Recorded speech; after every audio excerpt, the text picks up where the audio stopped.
As some of you have already heard, Mark helps companies build better talent faster.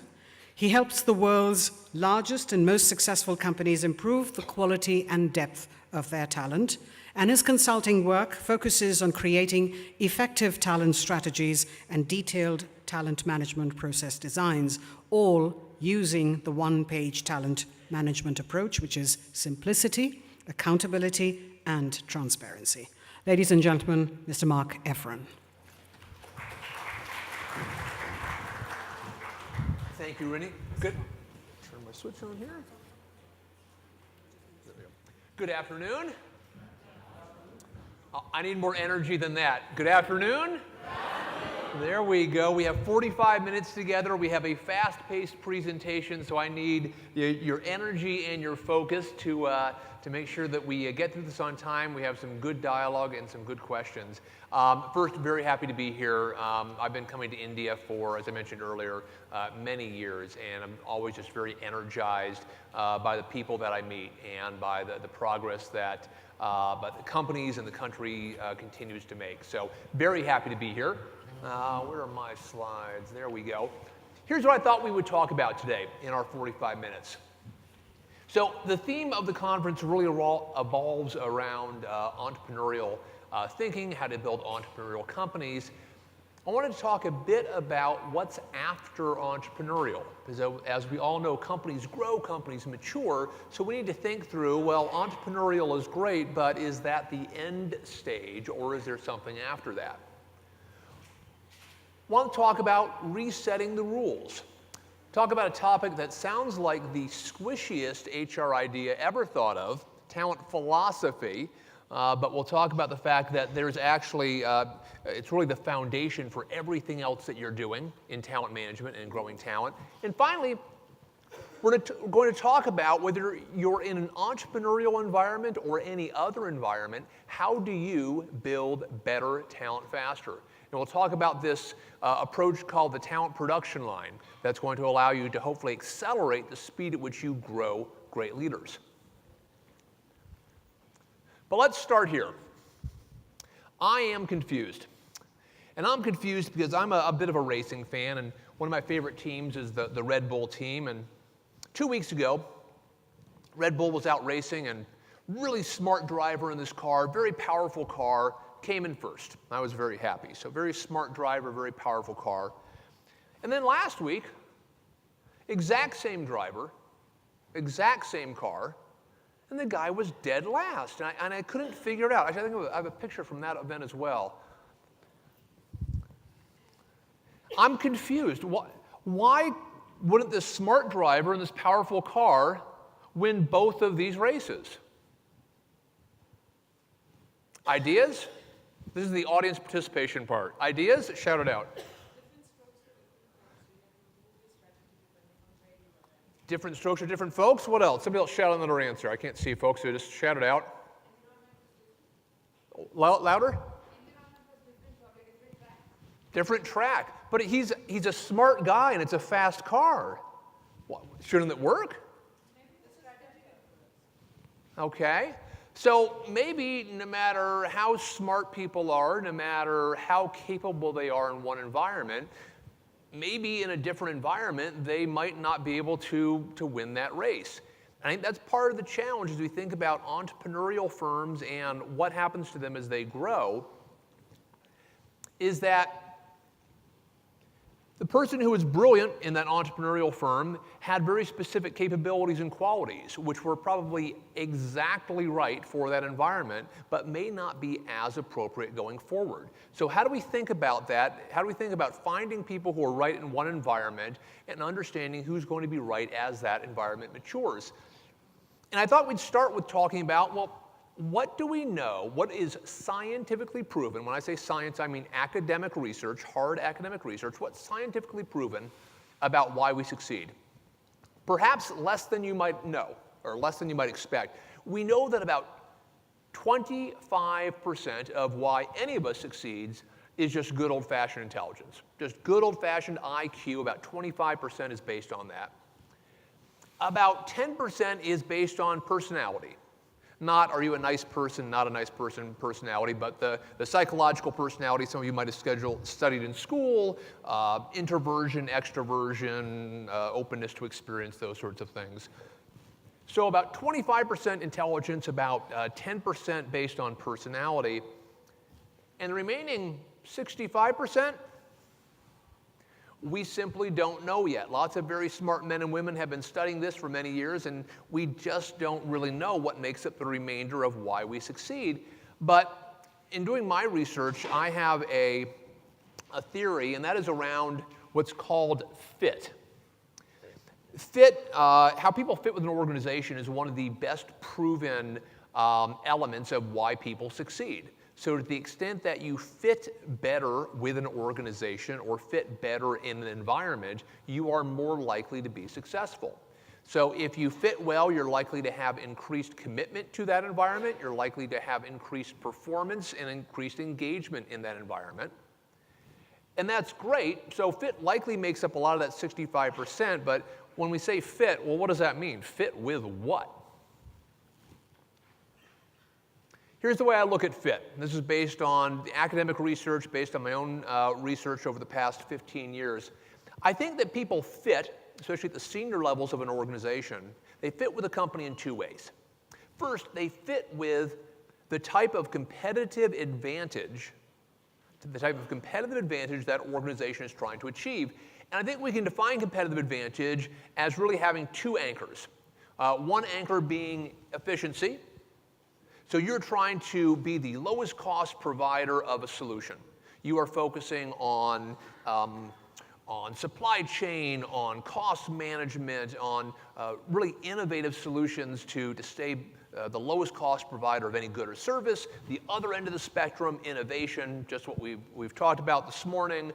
It's new products, it's new ideas, it's being first to market with that brilliant new service or product. And almost all companies fit somewhere along that continuum. So Amazon.com, I think, is a perfect example of a very innovative company. They're almost 20 years old now, but Jeff Bezos, their CEO, has kept them at the forefront of innovation. They essentially created a lot of e-commerce, and he still continues to bet the company every single year on some brand new innovation. Other end of the spectrum, efficiency. The big American company Walmart. They created the innovative supply chain. They are focusing on how do we squeeze an extra half a cent out of every dollar we have.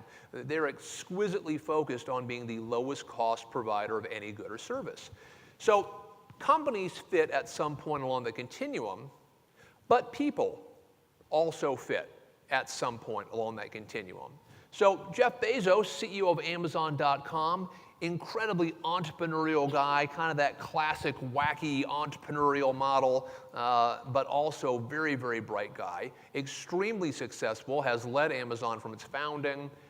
Other side of the spectrum, Mike Duke, the CEO at Walmart, classically trained engineer, deals in precision every day, and he is that perfect fit for this very precise, low-cost, efficient environment that you find at Walmart. So both are very effective in their respective environments, but if you drop Jeff Bezos into Walmart, he might be an okay CEO, but I doubt he'd be a brilliant CEO. Same thing if you drop the conservative Mike Duke into very creative Amazon.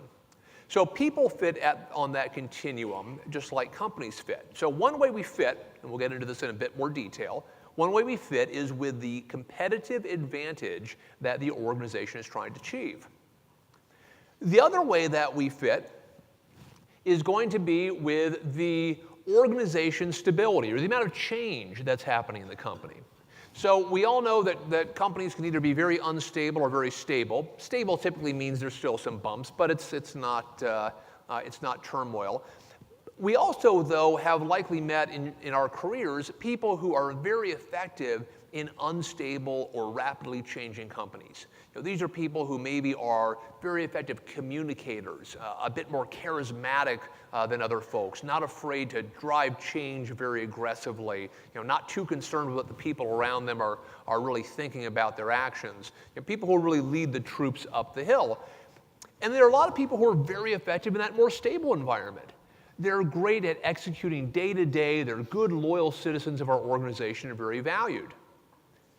But those people who are effective in that stable environment are probably not the same ones you're going to want to have lead you when times get tough. So we fit at some point on that continuum as well. Each of us is going to feel a bit more comfortable somewhere on that spectrum, but none of us is going to be equally successful up and down that spectrum. So we fit in two ways. We fit with the type of competitive advantage our company is trying to achieve, and we fit with the amount of change or instability that we find in our companies. So what does this mean practically? Well, turns out that when you map those two axes, you get a nice little 4x4 matrix that happens to overlap with the very well-proven company life cycle. We know that companies move through this cycle in a very predictable way. They start off as an entrepreneurial venture. They become a bit more mature. They put in place processes and infrastructure so they can become more efficient, more of an operationally focused organization. Sometimes they decide we want to actually be the lowest cost provider, so they move from that operational focus into even more of an economical focus, meaning taking costs out and really focusing on efficiencies.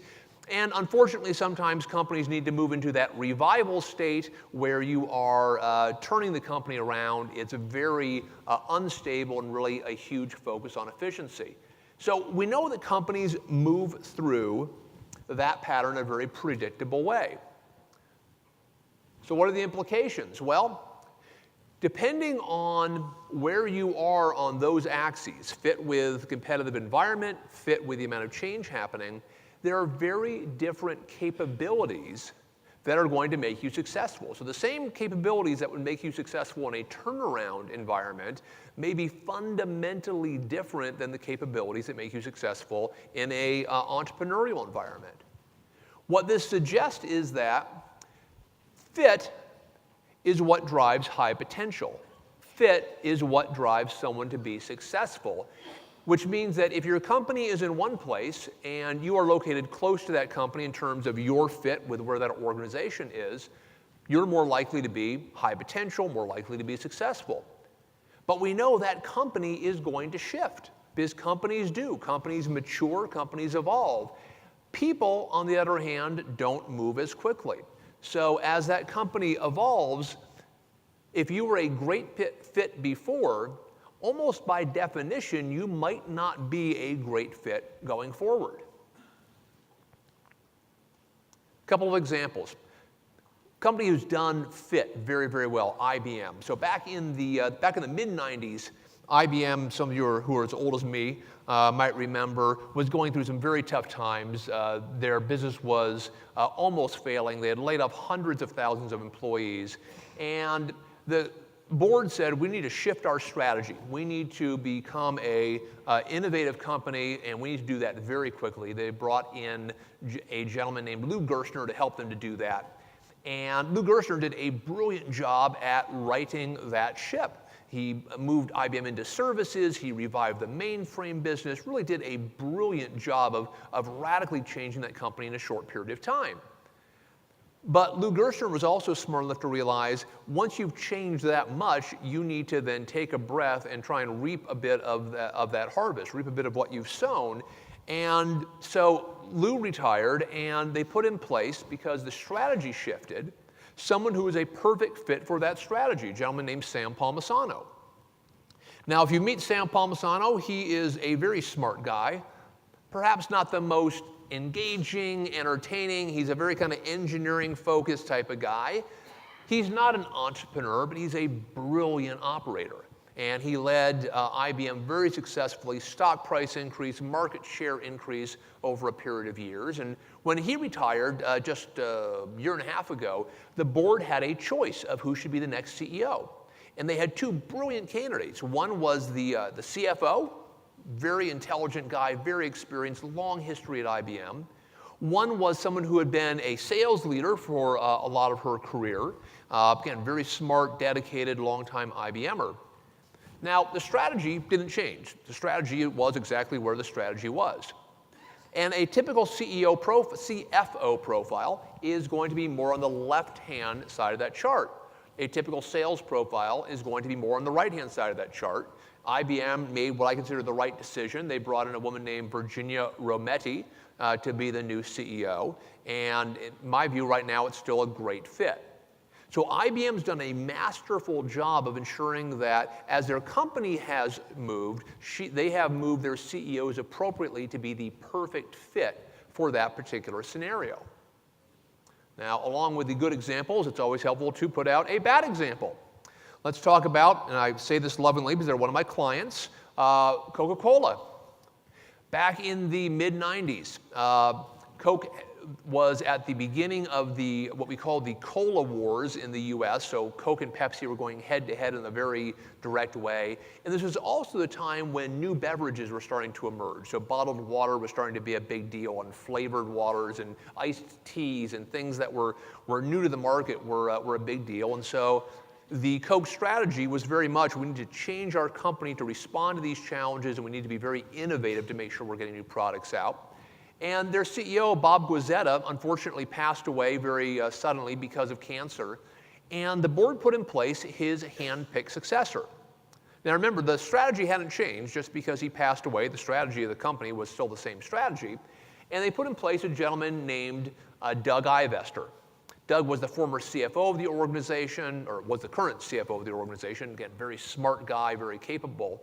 But the way he approached the job was a very conservative, non-innovative, risk-averse way of managing the business.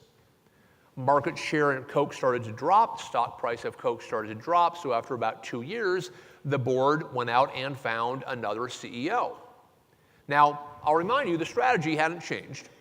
And the board brought in a gentleman named Doug Daft. Doug had previously run the Australian operations. Again, good, smart guy, Coke loyalist. He came into the headquarters and said, what we need to do is to start cutting costs around here. Cost cutting is what we need to do to be successful. Well, that's not what the strategy said. And so for a couple of years, the stock price dropped more and the market share dropped more. And then the board engaged in what I consider to be the most embarrassing CEO search in history. It literally played out this way. Coke was asking a number of current CEOs if they would be their CEO. And on the front page of the Wall Street Journal each day, it would have an article about the CEOs that Coke had asked and that had rejected them. It would be as if you were looking for a spouse, and on the front page of your local newspaper every day, they said, well, Mark asked Susie to be a spouse, and she said no. And Mark asked Mary to be a spouse, and so not a good way to find a CEO. And they finally pulled someone out of retirement, a gentleman named Neville Isdell, who was at least a closer fit for that strategy. And he actually did a very good job of righting the ship at Coke and making sure that the market share leveled out, that stock price started to increase again. And finally, they put in place a gentleman named Muhtar Kent, who has done a tremendous job over the past 2 years because he's a really nice fit with that strategy. So fit matters, and fit likely will predict who's going to be successful. So as you're thinking about your organization and where it is today, keep in mind that what allows people to be successful today may or may not be what allows them to be successful tomorrow. Now you might say, well, Mark, we're flexible, we can grow, we can learn. Don't you believe that people can change? Well, I do believe people can change, but we each think that we can change a bit more than we actually can change. Especially the older we get, there are a couple things that get in our way. One, I think we can stretch our capabilities. We can't fundamentally change our capabilities. Why? Well, we're pretty much hardwired by the time you're 35 or 40 due to a couple of reasons. One is just personality. You know, we all come to the table with a selection of personality factors that are going to cause a better or worse fit in certain environments. And those personality factors don't change. They're stable after about age 20. Secondly, we might also just have preferred environments. If we've worked in a particular environment for a period of time, we might come to like that environment and want to stay in that environment. Related and even more important, we're probably pretty darn good at that space. So if we've been in an entrepreneurial company, we're probably pretty good at working in an entrepreneurial company. If we've worked in a more efficiency-focused company, we're probably pretty good at doing that. So the fact that we have a personality factor or personality factors that cause us to fit somewhere, we might like being there, and we're pretty good at being there, means that moving radically from one end of that fit matrix to the other end of that fit matrix is not likely to happen. So what we should be focusing on as HR professionals is how do we ensure that we're finding the best fit for everyone, not to pretend that people are going to fit in every environment. There's this theory that there are somehow these uber leaders out there who can do everything in every environment, and there's absolutely nothing in science or in practices I'm sure you've experienced that would suggest that's true. So implications and actions. One, draw this little grid when you get back to your office and just map where your company is today and where do you think your company will be 3 years from now. So are you going through a lot of change, a little change? Are you focused more on winning through innovation or winning through efficiency? And map out where your senior team is. How close is that fit today? How close do you think that fit will be in the future? Perhaps more interestingly, map yourself. And I have a little quiz you can take to help more precisely put yourself on that chart. If you drop me a business card after my presentation, I'll make sure I email you a copy of that. And you can chart yourself and see where you fall on that matrix to see where you might feel most comfortable, what might be the best fit for you. So first thing I want you to remember is fit matters, and fit's going to change. The environment that our organizations move into as they evolve is going to cause different capabilities to be necessary. Let me pause. I'll take one fast question on that just to make sure that you don't have to listen to me talk for 30 minutes straight. So is there anyone have one question on that, and question not statement, that they want to ask? And if you have one, stand up so I can see you. Okay, if you can stand up, please, and tell the group where your name and where you're from.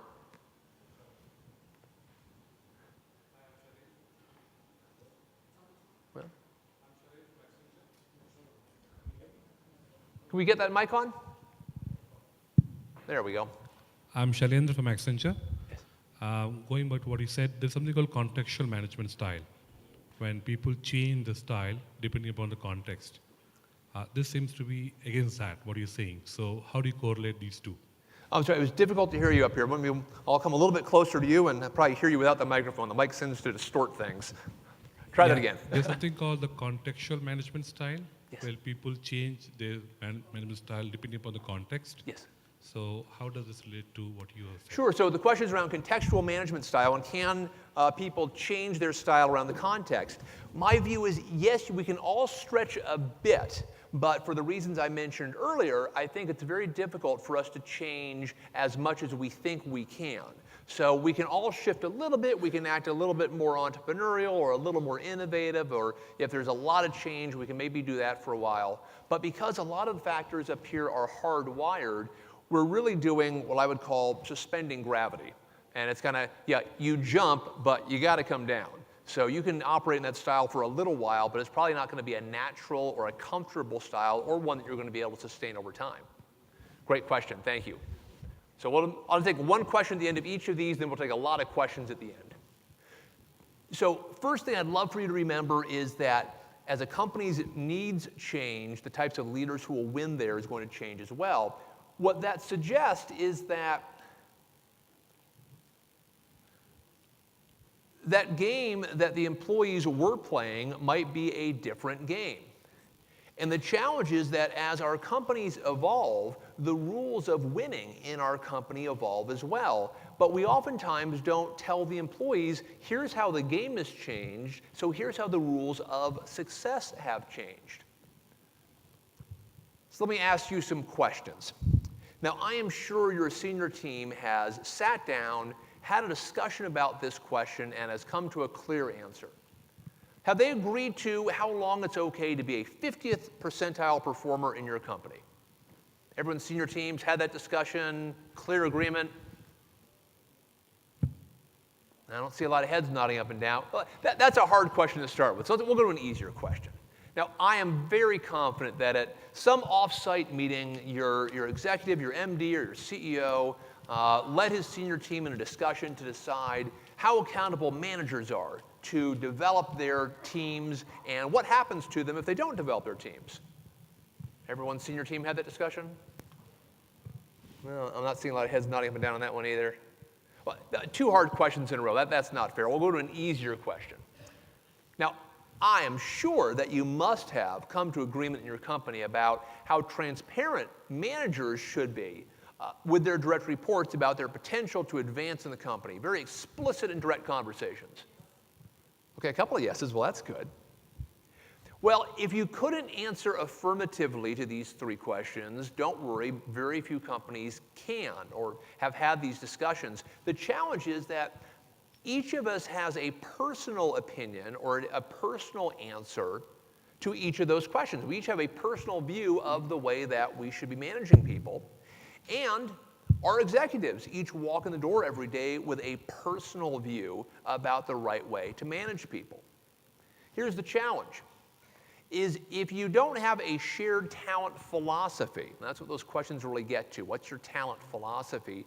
Each of us will be managing talent in a very different way. So let's say that my friend Rajan and I are both regional CFOs in a company.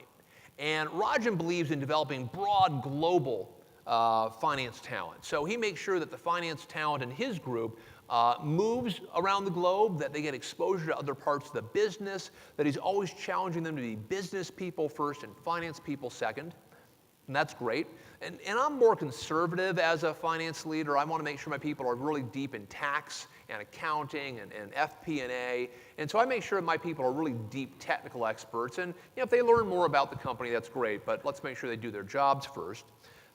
And neither Rajan's way or my way of developing finance leader is a bad way. They're just two different types of finance leaders that we're growing. More importantly, let's say that both Rajan and I have a high potential leader on our team. And Rajan believes that you should tell high potential leaders that they're high potential leaders. You should give them really big challenging assignments to grow and test them, and that you should give them an outsized pay package. And I'm much more conservative. I think you can tell a high potential leader that they're doing a good job, but let's keep their egos in check. Let's not let their heads get too big by giving them a whole bunch of other things that might give them the wrong impression. Now, perhaps one day, Rajan's high potential and my high potential sit down for lunch together, and they discuss their respective experiences at our company. One of those high potentials is going to be very unhappy at the end of that discussion. Because we've taken two people who are similarly positioned in the company, they're both high potentials, and we've treated them in a very different way. So I'm a big fan of companies building out what I call a talent philosophy, especially whether you're in an entrepreneurial phase, but as you're moving from that entrepreneurial phase into another phase, it's especially important to let people know what the rules of the road are. And with my clients, we capture these in 5 simple ways. Performance. Not is performance important, because of course performance is important, but at what thresholds of either good or bad performance do I really start to care? Is there some organizational reaction to? Same thing with behaviors. Are behaviors important? Certainly are. Behaviors are very, very important, but how good or how bad do my behaviors be before you're going to actually do something about that? So can I be a real jerk, or do we hold people to a pretty straight and narrow line? What if I'm a brilliant leader? Do I get any credit for that or not? Differentiation. How much do you want to differentiate between the investments that you're making in your highest potential leaders versus your average potential leaders, your highest performing leaders versus your average performing leaders? If individual executives or managers are making those decisions on their own, you're sending very mixed messages across the company. Transparency, accountability. How open should we be with people about their future in this organization? How accountable do you want to hold managers to build leaders? These are very simple things, but most senior teams have never sat down around a table and said, do we all actually believe in the same thing? So it's a fairly straightforward process to get there, but without this, you have not told your employees the rules of the road. So you might be saying, well, Mark, I've got 38 other things to do. You know, nice idea, but where does this fit into everything else that's already on my plate? I see talent philosophy as being one of the foundational elements for everything else that we're doing in HR. It's really one of those kind of underpinnings that we need to have in place. I think that if you have a talent philosophy, so you have those rules of the road in place, and you have some sort of success model, something that finds what is great in our organization, those two things need to be in place before you do anything else. Because once you have those in place, you can build out everything else, talent reviews and performance management. But if you don't have those in place, those processes are not going to yield what you want to have them yield. So for example, if we're sitting in a talent review meeting and you're talking about Mark, and Mark's been with the company 10 years, good solid guy, gets the job done, kind of a 50th percentile guy, probably in the right job. We don't see him really moving forward anytime soon. Okay, is that okay? Is that not okay? You going to invest in me? Are you not going to invest in me? Would that decision about someone in that same place be made very differently in different parts of the organization? So unless you have that talent philosophy in place, you're making very different decisions about people around your company, and some of those might not be the decisions that you want to have made. What does a talent philosophy look like in reality? Well, it doesn't need to be anything sophisticated at all. This is a real client example. Simple statements that provide boundaries, not rules, not guidelines, just some boundaries around what's important to the company. So for example, this company said on behaviors, an individual's behaviors meaningfully influence their pay and progression through the company. Now that doesn't say we pay at the 75th percentile, it doesn't say what to do if somebody behaves badly, it simply has three important words: meaningfully, pay, and performance, or pay and progression. So that means that if we're sitting at that talent review meeting and we say, you know what, Mark is a high performer, but he has some really sharp elbows, should we make him a VP? Well, actually we have a talent philosophy that says that people whose behaviors aren't in line with what we believe in, that should meaningfully affect their progression. So let's hold him back for this year and let him know why and hope he gets there next year. Well, that's not what I wanted to do. There we go. So questions on that, go to my website. There's a great article called What's Your Talent Philosophy? Lots of other articles as well, but it goes into a lot more depth. So talentstrategygroup.com. And finally, last topic. So we talked in the first section about companies change, which means that their needs likely change for the type of talent they need. We talked about the fact that as companies change, you need to make sure employees know what the rules are in that new environment, because the rules of success have likely changed. But more importantly, if your organization is moving out of that entrepreneurial environment into a different environment, you probably need to build some different types of talent, and need to build that talent very, very quickly. So how do you accelerate the growth of talent? And what I found is extremely helpful is to start thinking and approaching talent building the same way that we would approach building or producing anything else. And think of this not as an analogy, but as an actual way to approach building better talent faster. My premise is that we should be able to manufacture talent the exact same way that we manufacture any other product. Not that you should treat people like a product, but we should be able to apply the same discipline and the same rigor around producing talent that we do to producing any other product. Meaning that we need to start by saying, are we clear about what we're trying to build? And I'll dig into each of these steps in a moment, so I'll give a highlight here. Are we clear about what we're trying to build? Do we know what great really looks like in our organization? We know those few things, not the 38 criteria. What are the 3 things that really will allow us to be successful in the challenge that we currently have? So clear specifications. Do you have a process for assessing raw materials? Can you go into that talent warehouse that you have and look at those raw materials and say, from which of these raw materials can we actually build what we've just specified? Because some of those raw materials will be easy to manufacture into what you've specified. Some of those raw materials will be far more challenging to manufacture into what you've specified. Production. One, do you even know what it takes to produce the talent that you've specified? So you could draw it and say, we want someone who does A, B, and C, who looks like D, E, and F.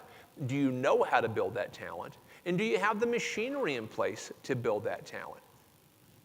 And finally, distribution. Can you get that talent to where it's needed in the organization? Let's quickly dig into each of these. We'll skip that one. So specs. If you are doing a good job having clear specifications for what you're trying to build, you should be able to crisply describe great performance and behaviors. By crisply, I mean 1 page or less. That doesn't mean 4-point font and wide margins. That means you should be able to say on 1 page, this is what great looks like at our company, focusing on the vital few as opposed to the important many. And you should know the capabilities that differentiate great in key roles. So for a general manager role, what are the 3 things that matter?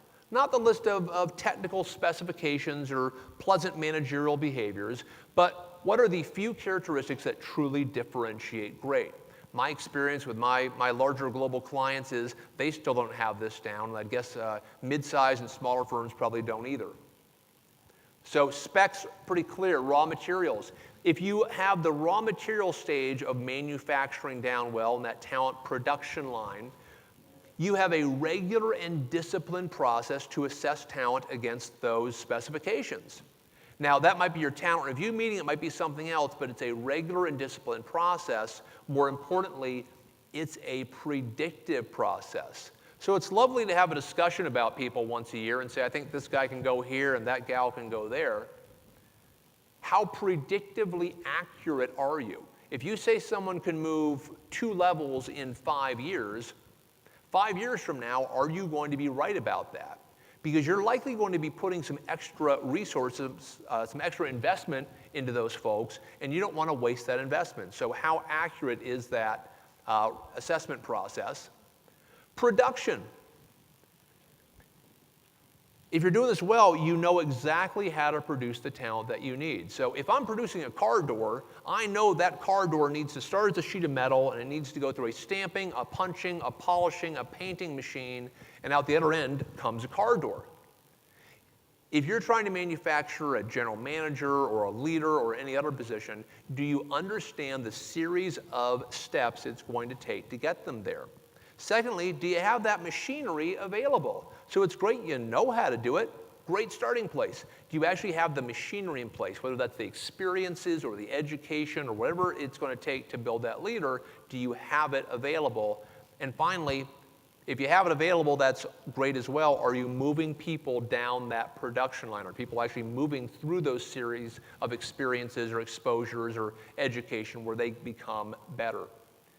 And finally, distribution simply means that the customer, who is your CEO or your managing director, they own the product. The factory manager, which is your managers, don't. So can the CEO say where that talent goes and have final say over who ends up in what key roles across the organization? And you have the infrastructure needed to get that talent, that product, to where it's needed. Again, another article on that at the website. So quick wrap up, then we've got some time for questions. Thinking about entrepreneurial companies and what allows entrepreneurial companies to succeed is great. I think what's as important is thinking about the future. When those entrepreneurial companies are successful and they grow and they become larger organizations, what are the different capabilities that are going to be required to ensure they succeed? How are you going to make sure people know what the rules of the road are in that new environment? So you're playing a fair game. Everybody knows what the new rules are. And how can you accelerate how you grow talent to make sure as you're shifting into that new environment with those new needs, you're building talent very quickly who have those few differentiating capabilities.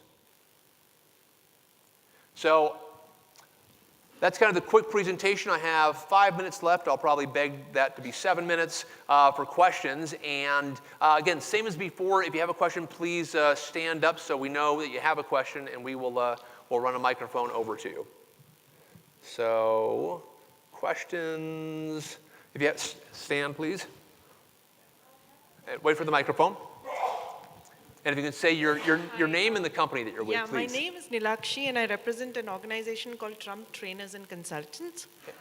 And my question is that if you're talking about the fit matrix, and then you say we should have the talent production, the process, so that somehow doesn't work together, because if you're saying the fit matrix, you're talking about somebody should fit into that job, whereas here you're talking about producing your talent to fit into a role. So how does that really work?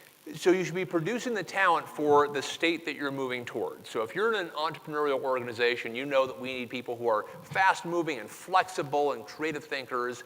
But if your company is successful, then it's likely you're going to need people who are more focused on infrastructure and stability and things that are probably not a big concern today. So that talent production line should be producing what your customer needs, that CEO is going to need 3 years from now, not today. Because we all know it takes a long time to grow that talent. 3 years is probably being a little aggressive about it. But we should be focusing on what does our customer need from us? What does that CEO need from us 3 years from now? And that's the way that machine should be aligned.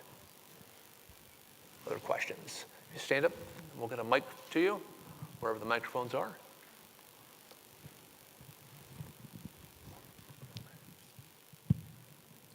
I'm Rajiv from Randstad. Yes. I'm talking about the mapping which says stable and unstable about the company. Whether the clarity is that black and white, whether companies are always either stable or unstable, or it's a mix of 60% stable and 40% unstable, or thereby. And Sure. how do we address that fitment based on the talent to the company? Sure, so the question was around, is it so black and white that you're either stable or unstable? No, absolutely not. So companies are going to be at some point on that continuum. You're either, at the absolute top is going to be a major industry shift or a huge economic shakeout. At the bottom is going to be just the typical ebbs and flows, the ups and downs that a normal business experiences. But what I find is that that companies move up and down that spectrum far more quickly today, and that's what's catching a lot of CEOs, especially unaware. If you're a CEO who is great at managing in that calm environment, and all of a sudden you need to be a crisis manager, that can be a huge stretch. We saw that in the BP disaster in the States a few years ago, where the CEO was probably a brilliant CEO, but when it came time to manage with all that change happening, was just ineffective in that particular scenario. So it certainly is a mix of both stable and unstable, but what we're finding is that companies are going up and down that spectrum far faster than they used to. Other questions? I saw lots of hands. If you could again stand up. Here's one in the center here. I know there were some other Twitter questions that we wanted to look at as well. Okay. My name is Arvind Rao. I am director of HRD in one of the engineering colleges. You started off your presentation by telling that 25% intelligence, 10% personality, 65% unknown, right? Yes. But I think now, after what I've heard, what you said at the end of it, I think that 65% is not known. It is known and also unknown. I'd like to say that. It is known because it is known as uncertainty or adaptability, flexibility, right? Mm-hmm.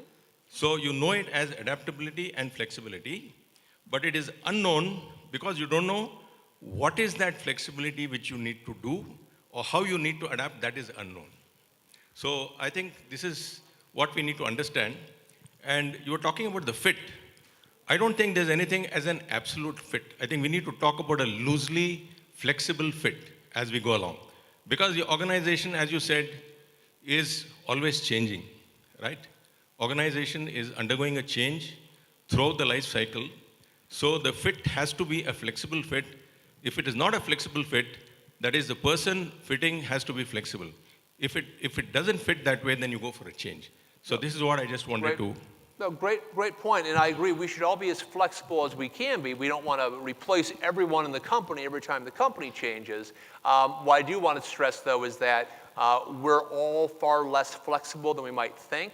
And if my company is shifting from, let's say, an entrepreneurial to an operational mode, I don't want to have someone leading that company who is an entrepreneurial leader who is flexing a bit into operational. I want the best operational leader there ever was, who probably isn't any good on the entrepreneurial side. So as average manager, we all need to flex a little bit up and down, left to right. But when it comes to the top of the house, I want someone who is the absolute best possible leader in that quadrant. We have time for maybe one or two more questions. Anything on Twitter? No? Okay. Hi, my name is Deepesh. I represent Birla Software Private Limited as its Chief People Officer. My question to you is on the talent philosophy. You said performance, behavior, differentiation, transparency, and accountability. I think from my side, I would add communication there. I think that creates probably a change in all the 5 parameters you defined. So you said, so the communication, you would say, suggest it to be another area that's defined? Yes, I guess for performance, behavior, or differentiation, to create transparency or bring in accountability, the primary key factor is going to be communication. And I think that should be their part of it. Absolutely. So one of the key things about a talent philosophy in wrapping up is it's not, you don't have an effective talent philosophy simply because your senior team has sat down and agreed on one. You have an effective talent philosophy when you tell everyone who is playing the game what the rules of the game are. And that's really the only fair way to run a company in my mind is whatever the rules of success are, just share them with people. They may love those rules. They want to live by those rules. And some people might think they're the stupidest rules ever. And they can go do something else that's a better fit for them. But to me, the least fair thing we could do is to hide from people, here's how you win the game. So in wrapping up, one, thank you very much. I just stressed to remember that it is about recognizing that companies do change and that the needs of companies will change, that we need to make sure as those needs change, we reinforce to people what those rules of the road are, and that we set up our organizations to be true talent production lines so we can build the talent that we need in those changing environments faster than ever. So thank you very much.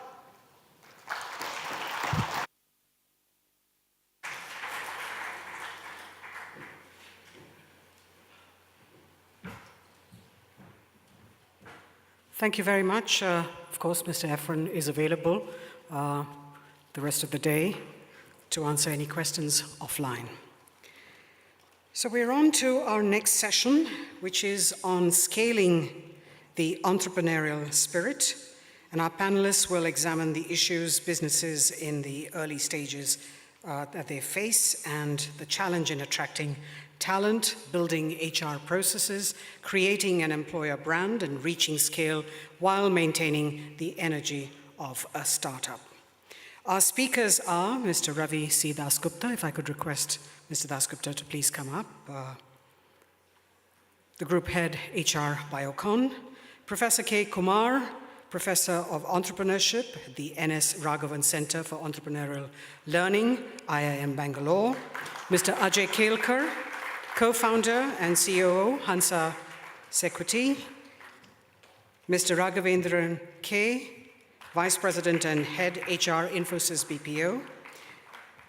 Aparna Balakur was supposed to join us. She is CEO of Flipkart, but unfortunately she is unwell, so has expressed her inability to join us today.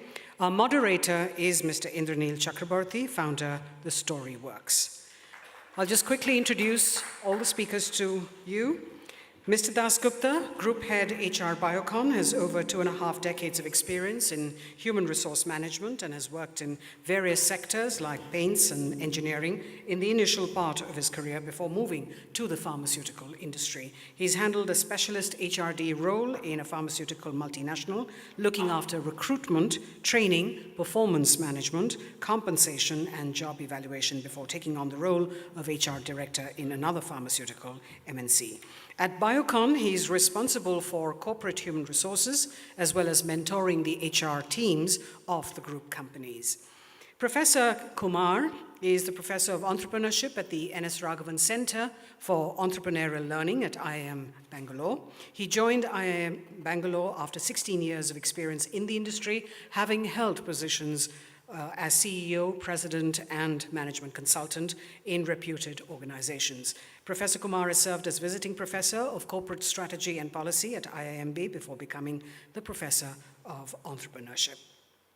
Mr. Ajay Kelkar is co-founder and COO, Hansa Security. He has extensive experience in business and marketing across consumer goods, retail, and the banking sector. He has a combined business experience of over 20 years across Procter & Gamble, PepsiCo, Shoppers Stop, and HDFC Bank. Hansa Security helps its clients build empowered customer relationships by designing engaging customer experiences using analytics, technology, and marketing communication solutions. Mr. Raghavendra is Vice President and Head HR Infosys BPO. In his current role, he anchors a number of initiatives and interventions to support development of business strategy by aligning the HR functional role to dovetail with business plans. The focus areas include development of HR competencies, managing culture, change management, performance management systems, and employee development. Mr. Raghavendra comes with a wealth of experience of over 25 years, having straddled different industry verticals and organizations. Our moderator, Indranil Chakraborty, has worked for 21 years in the corporate world before striking out on his own recently. His formative years and 2/3 of his career were spent at Hindustan Unilever, both domestically as well as in international operations. He was a global brand director when he decided to make a change, and the next 7 years were spent in selling teddy bears, airtime, and holidays, and he's a self-confessed holiday addict. Indranil's last assignment was at Mahindra Holidays as their CMOs. He has now founded Storyworks, the first Indian company formerly focusing exclusively on business storytelling. Storyworks harnesses the natural power of stories to help corporates make their strategy stick with employees at all levels of the organization. They also coach leaders to be better storytellers. So Indranil, it's over to you. Thank you. Let me know if this is working right. Yeah. So thank you, my panelists, for joining us this afternoon, and thank you, audience. I hope with what we'll be discussing today, we should have 90 minutes of very engaging, 75 minutes of very engaging discussion. So the topic of today, as you know, is about saying that when a small business or an entrepreneurial business scales up, one of the big fears that everyone has, the founders have, is are they going to lose that entrepreneurial spirit? And so the question to the panel will be about what is it that one can look at and look for to ensure that doesn't happen. In order to set the context, I thought I try to really define from where I'm looking as to what makes up this entrepreneurial spirit. And I thought here's a few things. One is appetite for taking risks, thriving in a chaotic, unstructured environment, joining a job where making a difference is more important than the badge and the designation, and finally, requirement of perhaps no external validation. Now, if you take those aspects and then see what a new entrepreneurial startup gives, these things almost become self-selecting, because when you're joining a startup which is with just a few people, or you're the founder, you know that this has got to be risky. So you will only join if your risk appetite is high. You know that there is not going to be the kind of structures a big organization has. So if you've decided to join, you're okay of thriving in chaos and not really needing structures. You know that no one knows about this company. So external validation, or if what your friends say about your job, the badge value, designation is not really important. But as the little startup scales up, yeah, and it is looking for more people, obviously by then it has started becoming successful, the very nature of that kind of business changes. So because it is successful, it is no longer as risky to join it. Because it is successful, people know about it, there is badge value of joining a successful startup. Because it is successful, it is big, it has got organized structures, etc. And hence suddenly all the automatic filters of getting the right kind of people seems to disappear. And then the fear is that what happens to this agile startup? Does it also start behaving like that, like the behemoth or the lumbering around the same kind of companies that they were lumbering around ahead? So from lean and responsive to slow, process-oriented. And so what the panel and I will explore today is what is it that people in the HR function or in the CEOs or the founders role, what is it that they need to look out for? So Ajay, I'm going to start with you and say that, the first thing that when I think of being approached or approaching people for recruitment is obviously selling the company, or in fancy terms, employer branding. Yeah? So what are the right stories that a startup uses to ensure that they are getting the right kind of people? Yeah? And the second question is there a role the founder and the founding team needs to play in it? So. Sure, thanks, Indranil. Am I audible behind? Yeah? Okay, great. So, first, I think this is the first time I'm speaking at an HR conference after more than a decade of speaking. So I think there's always a first time for everything, and this is my first time. So one of the things which I feel very close to in the last 6 years of having been an entrepreneur is that you become an HR professional, because there's no other way of building a business. And the way I see it is that companies grow if entrepreneurs and the people grow. And one of the myths of branding, as you mentioned, and I've been a marketer throughout, is that branding actually doesn't work if you aren't authentic. So you need to be able to figure out that if you want to attract people to your enterprise, are you spinning an authentic story, or are you spinning a story?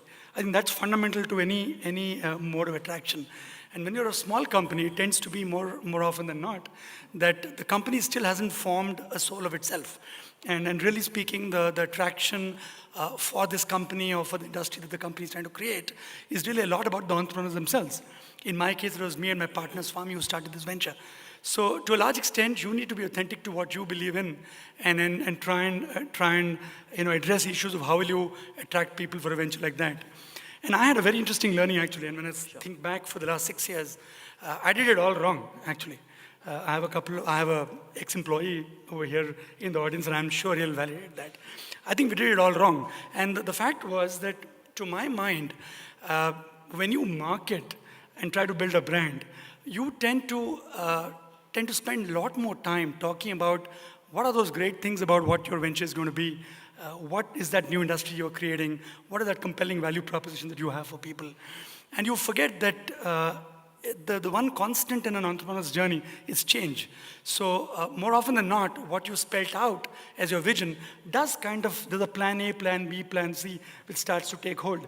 So over the last 6 years, my belief in being able to really be far more candid with people who would like to come and join me and my partner really has been about the fact that spell out what's and all what you would face in a young company's journey to growth.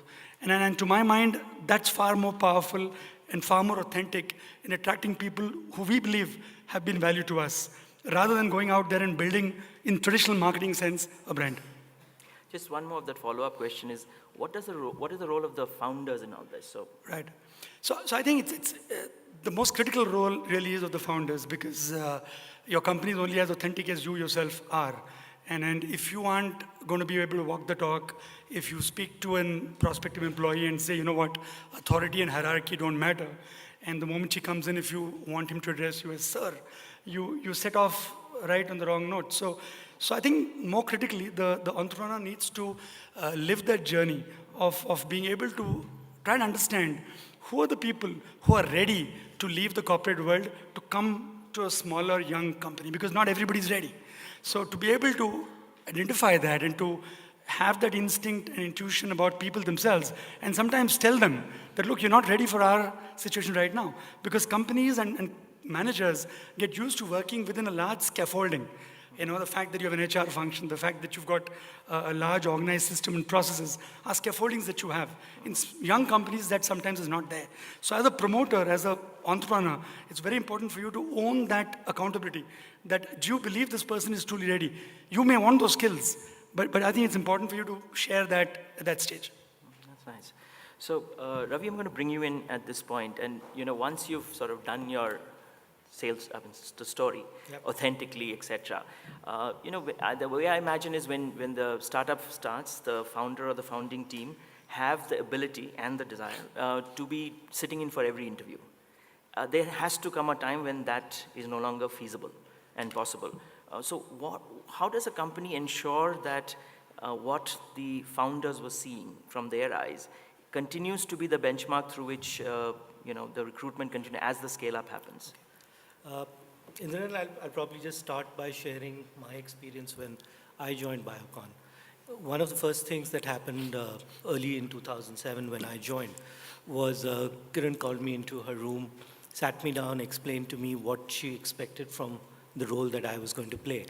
How she was talking of someone who would help build an organization from where it was to, we were about 1,000 odd people at that point of time, someone who could help build a world-class organization of about 5,000, 6,000 in a 5-year time span.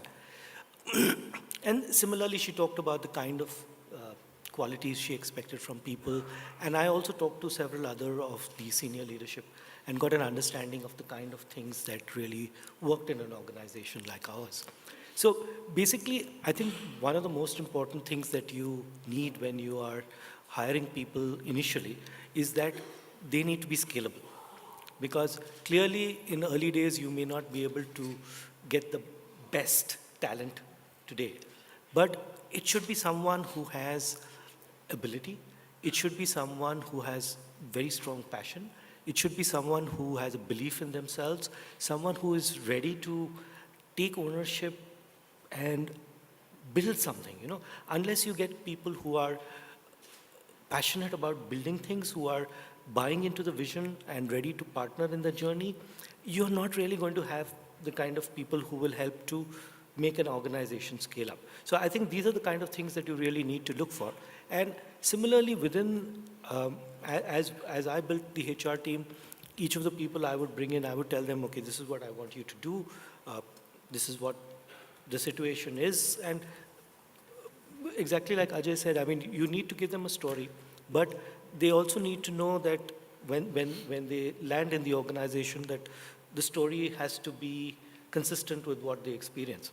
And if you don't have something great to talk about, then you just tell them, okay, what I have for you is a great challenge. Mm-hmm. But let them know what they're getting into. Let them know what you expect from them. Let them know how you can assist them taking that thing forward. And if you feel that you found someone who has that stomach for taking the risks, for taking the challenge, then by all means, go ahead and take it on from there. I'm going to bring this down a bit of a number of feet level, and I'm trying to put myself in the shoes of having met you, and you've told me all the things that I should look for. Yeah.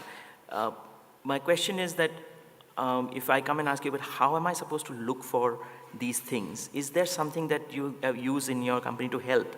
How do I look for passion other than the fact that I've heard him? How do I look for figuring out that the person is going to take accountability? Some of the stuff that you said. Yeah, so basically we use a lot of behavioral interviewing, and we try to get people who have done those things in the past. Okay. So you look for people, and especially when you're looking at people who are coming from MNCs, usually very, very structured environments, very rigid job descriptions.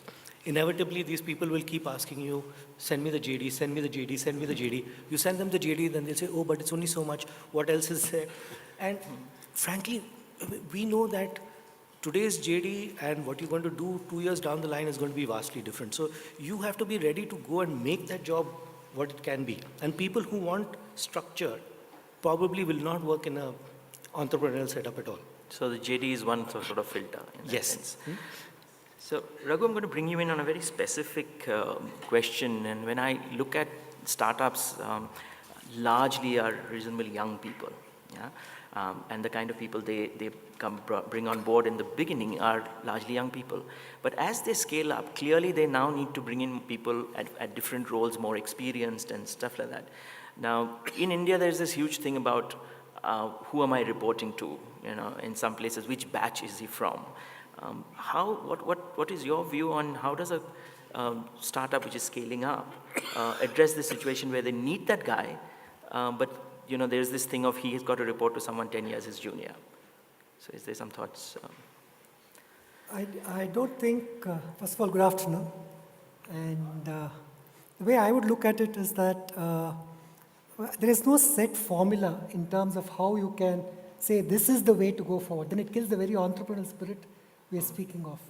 I think organizations, especially who have crossed the first threshold and are now stabilizing and growing, needs to build in processes to get things moving. But to ensure that the entrepreneurial spirit and moving to the next level, which is different from what a process needs to do, I think the organization needs to have a stomach for it. When it is, you're now at a startup, so an entrepreneur can be called an entrepreneur, a maverick, or call him by any other name. But the fact is, after the initial threshold is crossed, if you need to continue with that spirit of entrepreneurship, I think your entire mindset has to be in terms of saying, yes, you require solid citizens as one layer, which will continue to deliver.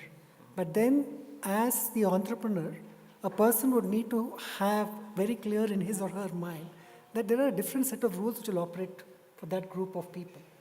I would look at 3-4 things which, if done, could be a game changer with respect to ensuring the entrepreneurial spirit continues.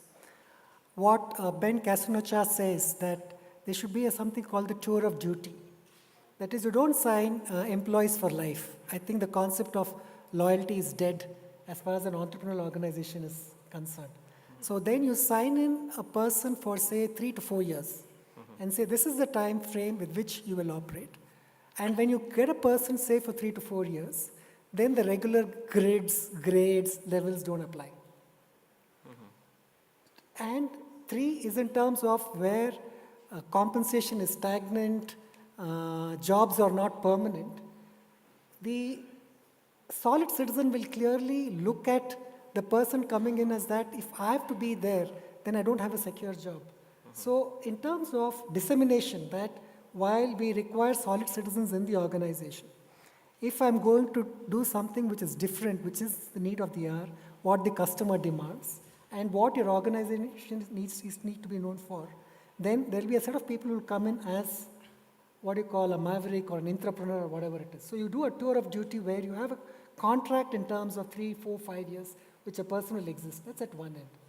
2, when an entrepreneur or the promoter or the leader does that, he or she needs to be clear that the person you're getting in is like your professional cricketer. Just 2 days back, I was reading in the newspaper that the Netherlands cricketer very rarely plays in Netherlands because of T20. He is in the club of UK, he plays in Australia, then also plays for a club in India. So an entrepreneur should be ready that if a person has to do well, a person coming into the organization should be ready to treat him or her differently.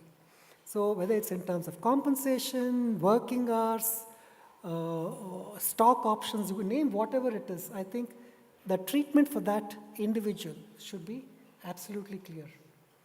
And I think the other aspect which a person needs to be allowed is, when a person comes in, is in terms of ability to interact and connect. We say we encourage entrepreneurship in the organization. But if I don't allow that person to access the net, or go to a college or a university for research, or not allowing him to be in touch, I think then this is doomed for failure. So the leader, like how an entrepreneur began, where he or she followed no rules when he set up the organization. I think after the initial baby boom, the period, once the threshold is crossed and you need to nurture entrepreneurship in the organization, then there'll be a different sets of rules applicable to them. That's how you need to make it happen. Otherwise, it doesn't work. It's a non-starter. Okay, I get that.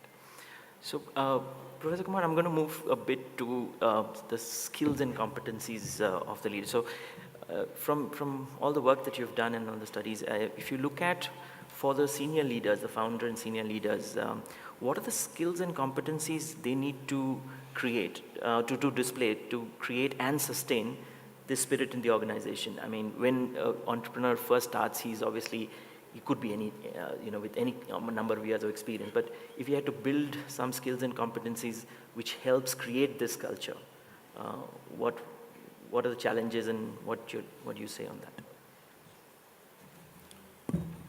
Thank you, Indranil. I'm very happy to be here this afternoon and to specifically respond to the question which you are asking. What kind of skills and competencies an entrepreneurial leader has to develop to traverse this space of scaling up the entrepreneurial spirit? Maybe if you can give me a couple of minutes, I'll sort of try to answer this question through a real-life story of an American company which as we are speaking is about 40 years old.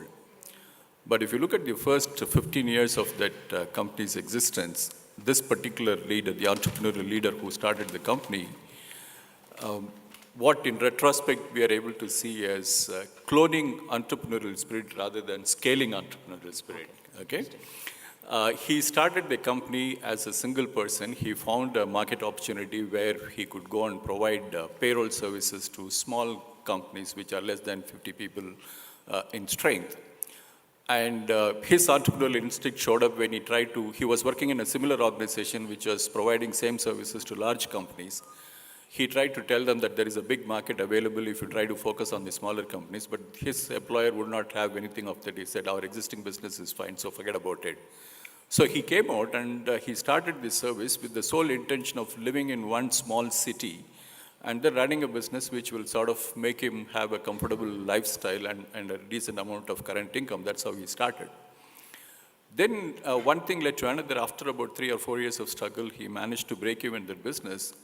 Then he found a very interesting development. 2 completely unrelated people walked up to him in a very short period of time, and both of them said, look, you seem to be doing a very good business. Can you tell me how I can become a part of it?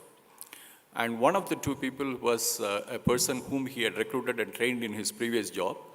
The other person is a customer to whom he was selling his service. So 2 different people came to him and said, can you make me a part of it? He told both of them, okay, I can be a joint venture partner. I'll give you the expertise. You can put in some money. I'll also join you, and then we can start a joint venture. And one person agreed. The second person said, look, I'm not going to have you as a partner, but I'm very interested in your business. Just sell me a franchise. I'll go and do it in some other city, so I won't compete with you. And this entire trigger came from outside. The seed of cloning this entrepreneurial spirit happened to him very accidentally. And he latched onto it, and within a period of the next 4 years, he had assembled a group of about 18 such entrepreneurs. And half of them were his joint venture partners, other half of them were his franchisees.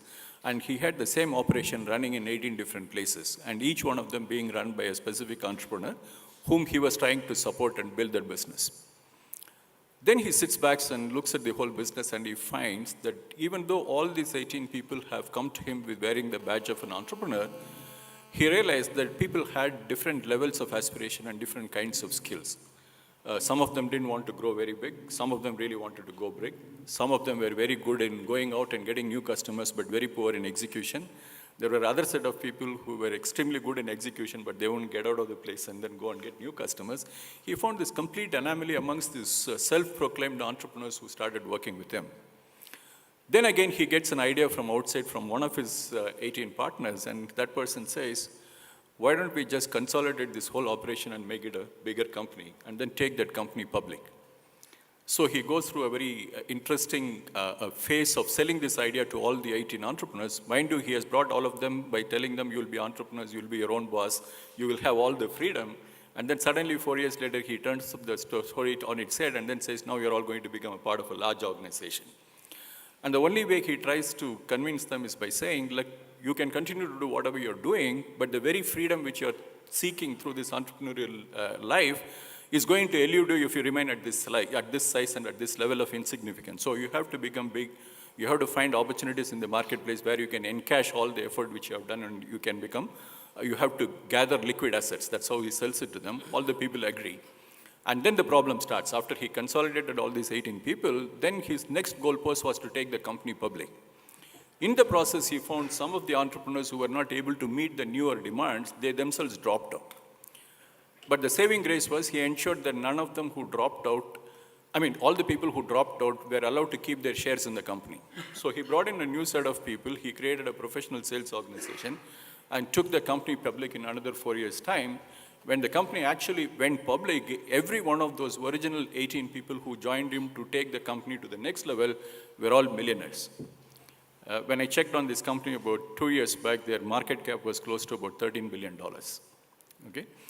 This is a kind of a model where it sidesteps most of the questions which are talking about in terms of what is it that you can do, how do you assist people, how do you get people. So it's a completely offbeat thinking. That's why I use the term saying you can clone entrepreneurial spirit as much as you want to scale entrepreneurial spirit. Now, using this story, if you come back and ask this question, what is that skill which the entrepreneur has to have to make things like this happen, where you can scale the entrepreneurial spirit? I will mention a couple of things. The first and foremost, the entrepreneurial leader has to realize that everybody who brings onto the organization is not going to be like himself or herself. That's the first realization. When I talk to many of the entrepreneurs, we very often get this innocent question saying that, I employed this guy, why is he not working like me? Okay? If he is like you, he would have become another entrepreneur. He won't be working for you, right? So you have to accept the fact that everybody who bring onto the organization is just not going to be like you. That's the first thing. The second thing is that different people have, people generally have a good assortment of competencies, but the proportions in which they have different competencies always varies with the individual. So when you're trying to scale up, the most ideal description of the persons or the executives who will help you to do that is these ambidextrous executives, which is the term which strategy scholars use. That means these guys have to be entrepreneurial at one level and have to be extremely good in operations at the other level in terms of stabilizers, stickler for efficiency, looking for structured ways of working, respect for processes. All these are one side, which a growing organization needs. On the other hand, to the extent that you're aggressively growing, you also have to be constantly opportunity focused. And people have different mixes of these. So the entrepreneurial leader, once he gets people in, he should be able to quickly judge on what part of the scale that person particularly fits in between these two extremes. That judgment is extremely important. The third quality which the entrepreneurial leader, to my mind, has to have is the ability to make a distinction between genuine failures and well-intentioned failures, and use the well-intentioned failures as a method of learning and informing the rest of the team. And very often, this is something which entrepreneurs usually struggle to get to make these kind of judgments, because if you're constantly projecting yourself into the person whom you have recruited to do a particular job, you are not satisfied with anything that person does. But you also have to recognize that these people do make genuine efforts. And sometimes when they fail, it might be because, in spite of them, in spite of trying and not because of lack of trying. So the ability to make these fine judgments about what are well-intentioned failures and then quickly step in and support those people, extract the learning and spread that learning and help those people to grow, that is a very important skill which an entrepreneur has. If you really look at empirically about all the successful early stage entrepreneurs who have transitioned to become leaders of their own companies when the companies are large companies, you can dig and find out they would have developed this sense of judgment about addressing both this in terms of identifying where people are in terms of their skill and ability to monitor, ability to understand well-intentioned failures and support them. Brilliant. The whole idea that you said about cloning entrepreneurs really resonates with my Jugaad philosophy. You can't do it this way, you sidestep the whole thing and start somewhere else. But I think it's fantastic. Ravi, I just thought I'll bring you in here and talk about incentives and rewards. Typically top people say, okay, incentives and rewards are something everyone does. But is there a way by which that can be molded or done in such a way that you are actually rewarding things that are part of entrepreneurial spirit? Okay. Yeah. So at Biocon, we really have two types of the performance bonuses, if you would call it. One is the very structured, regular one, which relates to company performance, revenues, profitability, this, that, and that's pretty much built into your CTC, that if the company does this, you get that. But what we also do is a thing called milestone bonuses, which are really aimed at people giving you an upside. So this is the business plan for your business unit. Tell us what is the stretch you can do. And they're not committed to that stretch. So if they've met their business plan, they get their regular bonus and everything is fine. But if they can meet that stretch target, and these stretch targets are across BUs, different departments, everywhere, then, and for each one, we are sort of building a scheme. So people say, this is what we will, this is the stretch we will aim at. And we have a sort of thing that, okay, if you manage to do so much, you get X. If you do so much, you get Y, Z, whatever. But everywhere we are talking of that upside.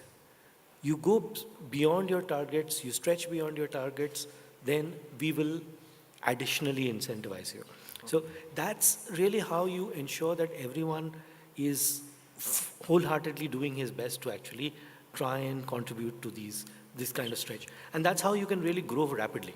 Because otherwise, people tend to take very comfortable targets. They take targets which they are confident that they can achieve.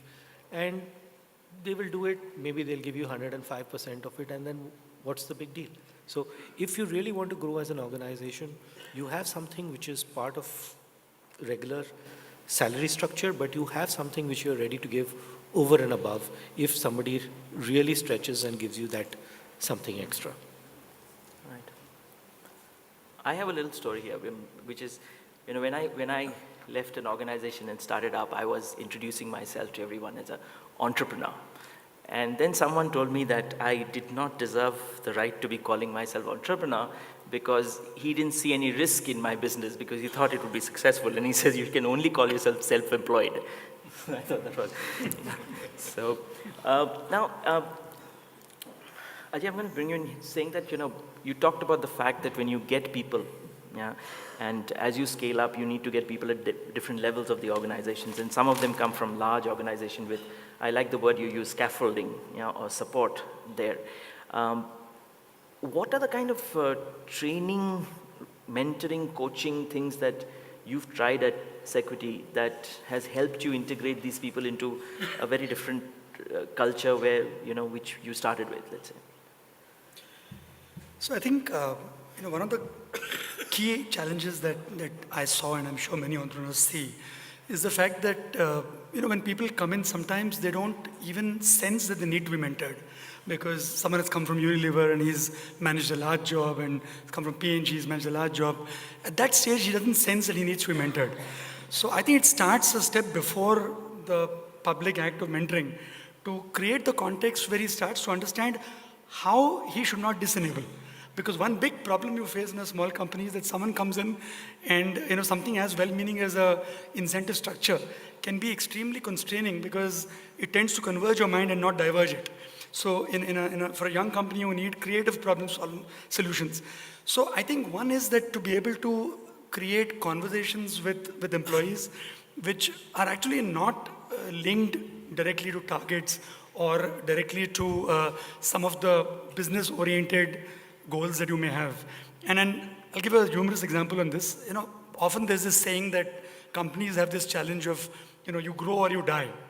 I can tell you now, being an entrepreneur, you can also have another option, which is you can grow and die. And the reality is that the reason I'm saying this in this context is that you can grow and die if this person you've attracted, who comes with a big company template, is not able to bring in some of the processes that he's used to. And embed them in this young company. Those processes don't come in, and if you still keep growing, you could grow and die. So I think creating a context, creating a setting for good people who've joined you to feel comfortable to take risk and to be able to realize that, hey, look, they also need mentorship. I think where it starts is, I think me and my partner Swami, both of us have had to transform ourselves in 6 years. Our belief is that businesses grow when people grow. If a person or an entrepreneur does not grow, the business does not grow. And then how do you grow? You grow by first recognizing that, look, the first mentorship you need to do is for yourself. I've come from companies like HDFC Bank before this, which were very, very performance-driven. And then sometimes you could end up in a young company situation, overawing a person who's come with all the right skills. So how do you create that context to not overawe? So I think it's very important that as an entrepreneur, you grow and you create a context where people first appreciate the need for mentorship and then take the risk of some behavioral changes they may need to make to be able to grow themselves. And if all of this happens, the entrepreneur grows, the managers grow, and then the business grows. Because I'm just taking that a little forward. One of the things that at least I've seen in many small organizations which scale up, training seems to go out of the window because there doesn't seem to be any time for that. There may be a bit of coaching, mentoring, not really coaching, but mentoring that happens from the senior leadership. How have you tackled that, or has that also slipped? So, sure, I'm sure it must have slipped as well. But I think the way, at least, I look at this is that I think, especially for a company at our stage, and I'm sure for many companies, and today I believe that even for large companies, how do you create a small company soul with a big company body, I think is the philosophy with which you need to go. So as an example, if training is critical, a lot of times in the companies I've worked with, the training managers or the HR would report number of hours for which key managers have been trained, right? I think I would change that in the context of a young company to say that there are often people who believe passionately in something. So there could be a junior employee who comes up to you and says, you know what, I think our presentations suck. They just aren't right.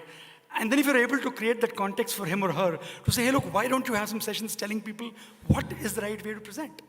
So I think trying to create training out of show by doing, by creating contexts which are more hurdles without formalizing them is a good way to start. And I think then the right stage as the company grows to be able to bring in the context of more structured training. So as an example, in my business, analytics is what we do. And then, it may be rude to say this, but many people who come in with engineering qualifications don't know Excel very well.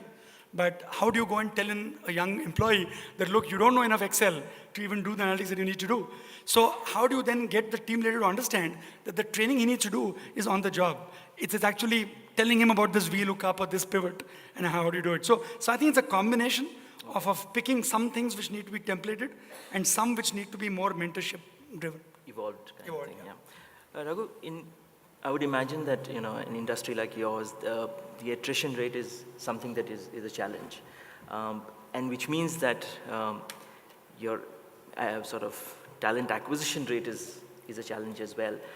And then training. So both these questions of, again, getting the right people with that spirit, yeah, and then, sometimes you might say, oh shit, I'm going to lose him anyway, or whatever. How do you deal with that down the organization? Okay. See, this is sorry. Sorry. Yeah, sorry. Yeah. I think attrition is a much debated, abused word, if I may say so.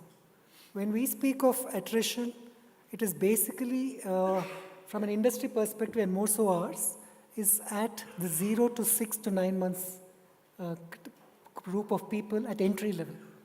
That's the maximum attrition we see. We see attrition because about 60 to 65% of all employees, for them, is their first job. So the industry allows them to get a stepping stone into a career or a job. That's the first perspective one needs to keep in mind. And therefore, to say that attrition could inhibit or inhibits entrepreneurial spirit, I am not able to relate to. But the fact is that if you're looking at something which is entrepreneurial in nature, and that you need to allow a person to not only feel attracted to join the organization, but provide him or her the avenues for him to grow and co-create, if I may say so. And therefore, it doesn't start at the stage of recruitment. As an organization, are we having the mindset in terms of looking at talent for a particular activity, or looking at for him or her to grow a career, or looking at breakthrough in terms of what you're looking for? And as organizations become larger, I think roles to that extent settles down at its level. And therefore, you need to look at it from a perspective of what is it you're looking at. Fostering the entrepreneurial spirit is how you should look at. And therefore, the organization climate in terms of what is it that fosters entrepreneurship. Is the organization willing to take risks? Is it having deep pockets to invest? Does it welcome idea generation or things which the organization should be clear? And only then the question of talent acquisition comes into play. Okay. It cannot be a standalone basis. An incentive or a bonus cannot be for entrepreneurship. Is the environment conducive for allowing entrepreneurial spirit is what we need to focus on. Does my KRAs, does it look beyond what I'm to deliver 1, 2, 3, 4, 5? Or is there a weightage given for doing something out of the routine is at one level? 2, as an organization, are we trusting our employees enough to make mistakes, to look at things differently, to question authority, providing him or her the networks is second thing which I think we need to look at before we actually think of getting in talent. Because these factors enables you to be a magnet for people to come into the organization with that mindset. Three, whatever we do, does it satisfy the market need? I may want to say that I will invent a time machine, but does the market demand it? It may be a cool idea to invent a time machine, but is that what an entrepreneur spirit is all about? Or is the market demanding that? Is your customer saying, or are you allowing the freedom for an employee to actually deal with the client end to end? Or say, no, that's not in your scope. I think these are some of the parameters which we need to fix at the organization level. Once the mindset is there, then you can tailor or calibrate your hiring, because then it becomes an automatic talent attraction. I think that brings us beautifully into something Mark's been talking about since morning, and I've been jotting down. And I think I really resonated to that thought that he brought in first by saying that, is it required for an entrepreneurial venture or startup as it's scaling up to get 100 or 1,000 more entrepreneurs? Yeah? Because there are some qualities and skills that may be required for a larger organization that you don't really need, let's say, the same kind of people that were earlier. And so really does each growth stage, and you covered that, I think Mark covered that in the talk that he gave, that each growth stage may require a different kind of, and I sort of resonated to that in cricket, because I remember that, the Australian team back in the mid-70s and mid-80s under Greg Chappell was losing a lot of games, and he was the captain. And what you needed was someone to come and stabilize and make sure they didn't lose enough. Yeah? And then came Alan Border, followed by Mark Taylor, and both of them were good at not losing. But that, again, almost lasted another 15 years. Yeah. But they were not winning. And then it took a Steve Waugh to come in and get that team to start winning. So really the question to the whole panel, and I'll let you guys, whoever feels you want to take it first, is that how do you resonate to that? I mean, because we started this whole panel by saying that how do you keep the entrepreneurial spirit alive? And a lot of things were talked about was almost how do you get more entrepreneurial people into the same organization? Professor Kumar talked about that, okay, if you don't get it here, then can you clone it outside? But here is a completely different point of view, which says, yes, you'll continue to need entrepreneurial kind of people, but you don't need only them. And so I thought I'll leave that open to the panels to take them one by one, or anyone wants to. Everyone's looking at each other. I thought it was a fabulous take on the whole thing. Yeah, I think clearly as you grow, that's one of the big challenges really. How do you bring in processes? How do you bring in systems without going away from what the original purpose of the organization was, going away from what really brought all the people together? Mm-hmm. So, for example, if I talk about what we've done in Biocon, say in the performance management space, there were many things that I wanted to do, but I would do it incrementally, step by step. 1 year I introduce one thing, next year I tweak it a bit more, third year I introduce a second thing. Each year doing something so that over a period of time I get it to where I am comfortable that this is something which is scalable, this is something that is that will work in a larger organization. But if you try to impose structure from day one, or suddenly one day you wake up and you say, okay, it's time that we have processes and this is what we're going to do from tomorrow, I think people will revolt because they're just not used to that. So you have to bring about that change incrementally, little by little, without, and ensuring that you're not doing it just for the sake of, I want structure, I want process. Got it. You just bring in as much as is needed at that point of time. And as you grow, you keep on adding to it. Yeah. To take up on what is said, it's not necessary for any even scaling organization to have all entrepreneurs coming in with the same level of spirit. That's really not required at all. If you really look at the life cycle of organizations, they start with a very uncertain business idea. Over a period of time, they prove it, they make that a core business, and then there is a headroom in the market for you to grow in that particular business, and you start scaling up and trying to do better in that business in terms of size, in terms of your market position, etc. But if you really, at that stage, what happens is that the organization becomes a going entity. It's a reality, and it likes to continue forever after that. Okay, that's how the organizations go. Many of you would have seen this framework which McKinsey introduced many years ago called the 3 Horizon Framework. Okay, at that point in time, the organizations start looking at the future very optimistically at different horizons into the future. You need a lot of these very focused managers who are very good in systems, processes, efficiency management, to take care of your current businesses so that they are the cash cows which are going to make you survive in the long run.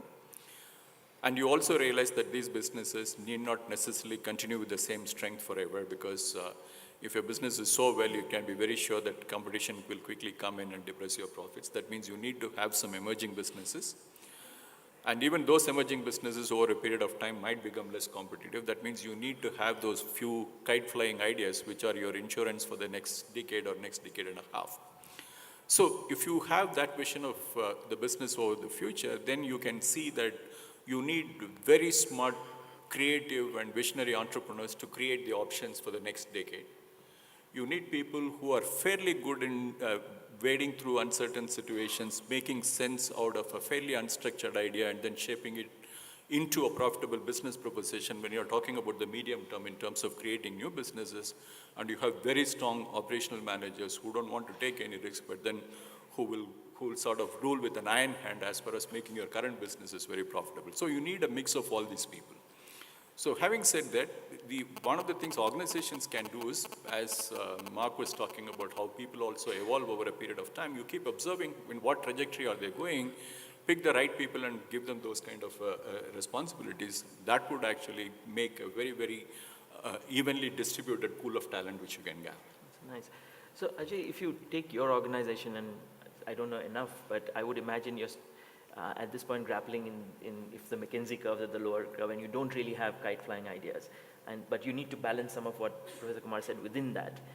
Any learnings, any examples, stories of what you've done? So I think one of the things which I've seen in my own experience is that you need to be able to develop this whole ability to be able to juggle with the microscope and the periscope constantly. Mm-hmm. So and strangely, this ability is required in an entrepreneurial company pretty much deeper down the hierarchy than for large companies. So what I mean by that really is that you have to be able to figure out first whether growth is imperative for you. If so, what kind of business do you want to grow in? And sometimes you might even say no to growth. And if you're saying no to growth of a certain kind of growth, what you're really saying is that you want to build in processes and grow at the right time. So one of the things which at least we've seen is that in our business it's a lot about knowledge workers, because all our people are really knowledge people, and we found that as entrepreneurs we've been exposed to companies which have scaled, and one of the things which we have found is that for a knowledge group of people, the right way to inspire building scale is not oriented through push. So command and control kind of methodology or a way of working tends to not work with the set of knowledge people. So how do you help people to get the vision which you're talking about? How do you constantly toggle between the periscope and the microscope? Even in the most mechanical, tactical of activities, how do you give an impression of what is longer term?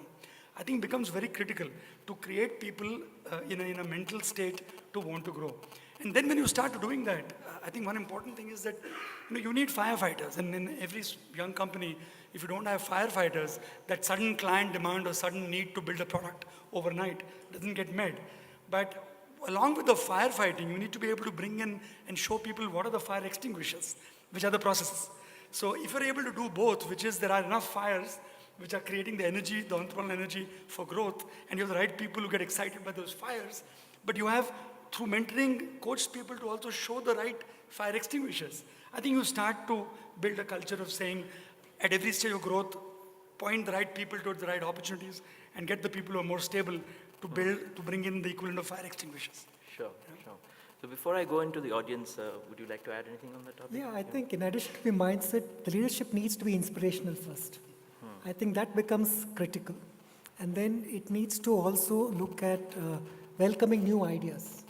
Once an idea gets generated, then you need to have proper mechanisms and platforms to evaluate the idea, to incubate the idea, to see that does the organization have the risk to implement it, take it as a project or implement it in a project, so that those mechanisms should be formal. Those platforms need to be there. And once you implement it, I think, irrespective of its success or failures, I think we need to celebrate newness and innovation there. I think that fosters a lot more in terms of how things move in the organization. And finally, whether the leadership is actually connecting with it. Let me give there are enough examples in our organization, but let me take a very, very innocuous idea from an entrepreneurial spirit, which actually today is generating, I'm not saying huge revenues, but is self-sustaining in the organization. What started off as a CSR initiative. As an organization, we look at Project Genesis, where we go to tier 2, tier 3 towns and colleges and foster the capabilities of students to transition from campus to corporate. So we modeled it on the basis of train the trainers, get them into our campus, get all professors trained in what is it they need to train the students. And then they went ahead and trained their students during weekends for 4 months. Then it becomes an even platform. So we've trained more than 100,000 students in the last 5 years. Yeah. So that becomes a CSR initiative. But ultimately what happened was, when we showcased this activity in a few forums, the government of Egypt, the government of Bhutan, the government of Rwanda, they said, can you do it in our countries, training our students as a commercial venture? As a commercial venture. Very nice. So today, I think I can confidently go to the CFO and say, I want to do this and develop a business case. And a person who started it as a passion for CSR, somebody else is spinning it off as a commercial venture. So I think it is a complete cycle. That's true. So we'll take questions from the audience, and I must say that this has been one of those conferences, panel discussions where we've not had to spell out the rules for this. So, but I'll just reiterate, if you could stand up, it's easy to locate you from here, to be addressing you. 2 is stick to the question, not about you heard this and you have a point of view. It's questions, and that gets more people into being able to ask those questions. So, any? Probably the hall could be lit. Yeah, if you the lights on the hall could go up a bit, please. Questions? Yeah. Hi, can you hear me? Oh, yeah, I can. Yeah. Sorry, can you hear me? Yeah. Yeah, I'm Srija. I represent Payback, which is an entrepreneurial organization. So one of the questions that I have is, as we grow bigger, we seem to adopt a lot of the policies straight out of the West without really implementing it for the kind of culture that we have. One of the more popular policies is probably the diversity one, where we go out with the external attributes of, ensure that the otherwise abled is brought in and we have more women and et cetera, et cetera. Why is it that we're not really thinking about diversity in thinking? People think differently, and really look at that.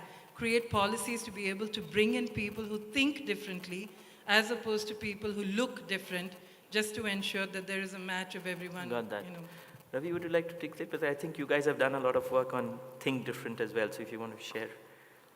Not really. No? Not I really. Thought that,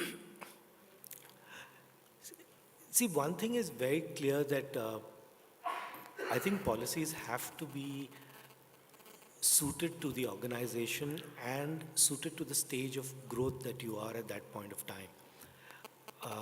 I don't think policies should just be brought in from outside and someone's doing something which is great and let us do it as well. Unless it really has a compelling reason, rationale for your organization for the time it's in, it really should not. Yes, you do benchmark your policies, you do find out what other people are doing, but in the end, you have to use the filter of what will work over here, what is needed over here. And therefore, I would not pick up a policy, whether it is diversity or whatever, simply because somebody else is doing it. I would pick it up because, do I feel that there is a need for something like this over here? If something seems like, okay, this is a good idea, this is something that we really need. Maybe we've not thought of it before, and I've seen it somewhere else. I'd like to clone it, yes. That's something that makes a lot of sense. But otherwise, I would not just go and do something simply because somebody else is doing it. If I got the question correctly, you were asking how to bring more diversity into the workforce. In thinking. In the thinking. In thinking, right? So the way at least we've looked at it is that, we've found that there's a huge, typically a halo effect when you recruit. And each of us when we recruit. And so we've tried to make sure that there is a much larger diversity of people who talk to prospective employees across level, so that you sometimes uncover a whole load of different thinking, which you may not have known existed because you didn't explore that team with the individual, but which comes out when different people talk to them. So I think at least from my experience, wide-basing the number of people who interview and across a little bit of levels helps in actually getting perspective in. You wanted to say something? Yeah, diversity in thinking, I think, is a great idea. And I think as organizations mature, we need to have sufficient platforms to bring in different thinking people to lead certain initiatives and recognize, acknowledge, and reward them. As an organization, today we are 7 billion, we're 160,000 people. The BPO itself is 28,000 as I speak. So to look at one person amongst the 28,000, he is different, becomes challenging. And therefore, we run a number of initiatives, even in a business enabling function like HR, which we say will foster diversity in thought process, which comes in terms of doing things differently, the entrepreneurial spirit and things like that. At an org level, we have a concept called the voice of youth. What we do is we say, whether it is a strategy session where the top leadership of the organization is, or in terms of implementing a policy, or in terms of bringing about a new innovative, say, incentive package. We ask for people to be represented with, say, below the age of 30, to nominate themselves, and after a rigorous process where a person has an aptitude or an attitude to think and look and talk differently, gets included in that. Or in my own function today, in the past, most organizations believe it's the HR or the training function should lead training. And we used to hear hundreds of comments saying that this training is not relevant, the method, the content, the design is not okay. So what we've done is, I've divided HR into 4 areas. One is the training council, one is the engagement council, one is the policy council, and one is the promotions and progression council. So what I've done is, where people have actually stood up and come up with different ideas, who are talking a lot or who are thinking differently, we have now included in the decision-making body from across the 28,000 people to be representative in that. So there are small examples. Each unit, each department, each function, I think should adopt and adapt to the need of what is required. Today, if I have to run a PA promotion progression cycle, the complaints in terms of unfairness is reduced. Or if I have to look at training as a concept, whether it is domain, technical, functional, behavioral, I have everyone who actually is an authority or who thinks differently in the council, who is part of it, who meets once in 15 days to evaluate, review, and implement. So I think it is, while it is good to say one needs to be innovative, should be out of the box, think tangentially and things like that, especially in large organizations, there should be formal mechanisms and platforms which actually creates, innovates, involve, include people with diverse thoughts to be part of that process. That's how you would develop it. Thank you. Is there any Twitter questions you need to give me? Otherwise, we'll go to the gentleman in the middle. If you could stand up, someone will get the mic to you. Yeah. Good afternoon. I am Arvind Rao from HKBK College of Engineering. Nice discussion, very enlightened panelists. I just want to ask a question. We are talking about scalability. Now, to my view, I think scalability is very intrinsically tied up to sustainability in the long run. I would like the panelists to throw some light on this. There's something Professor Kumar did, he's told a small story from which I think I could infer that one of the entrepreneurs did address this issue to some extent, like completely reorganizing the whole business model. Once he broke it up, and then again, they formed a big company. Because I suppose the sustainability issue was at the core of his mind. If he doesn't do that, the business is not going to sustain. So I'd just like you to throw some more light on this. Thank you. Yeah, I hope I got your question right in terms of how critical is sustainability to scalability. What is the relationship between these two? I take your point. They are very closely related. I think if you scale but you cannot sustain, there is no point in scaling. You're absolutely right. I don't know how specifically to answer that question of yours, how critical it is. It's obvious it's very critical. So maybe I can answer it in a very counterfactual way by saying that those organizations which scaled without considering the issue of sustainability have not succeeded very well. Okay, there are enough examples which you can actually think of where the sustainability was underplayed and people scaled for the sake of scaling. But from a larger observation of the way businesses are being done today compared to what they were about 10 years ago, 20 years ago, if you look at the larger context of business all over the world, I think such risks of scaling without sustainability are getting mitigated to a fair extent, because if you look at the kind of corporate governance mechanisms which are being put in place in different countries, there are independent observers who sit on the board and then look at how companies actually grow, what kind of bets they take, what kind of risks they take. These issues have been, I would say they're not completely eliminated, but they're been fairly under control. And today, if you even come across examples of companies scaling but not sustaining, you could reasonably trace those reasons back to completely uncontrollable external factors rather than a very deliberate omission on the part of the entrepreneurs or leaders of the organization. But the broad principle remains, what you say is absolutely true. Scaling without sustainability is pointless. Yeah. Okay, any other, yeah, there's a question there.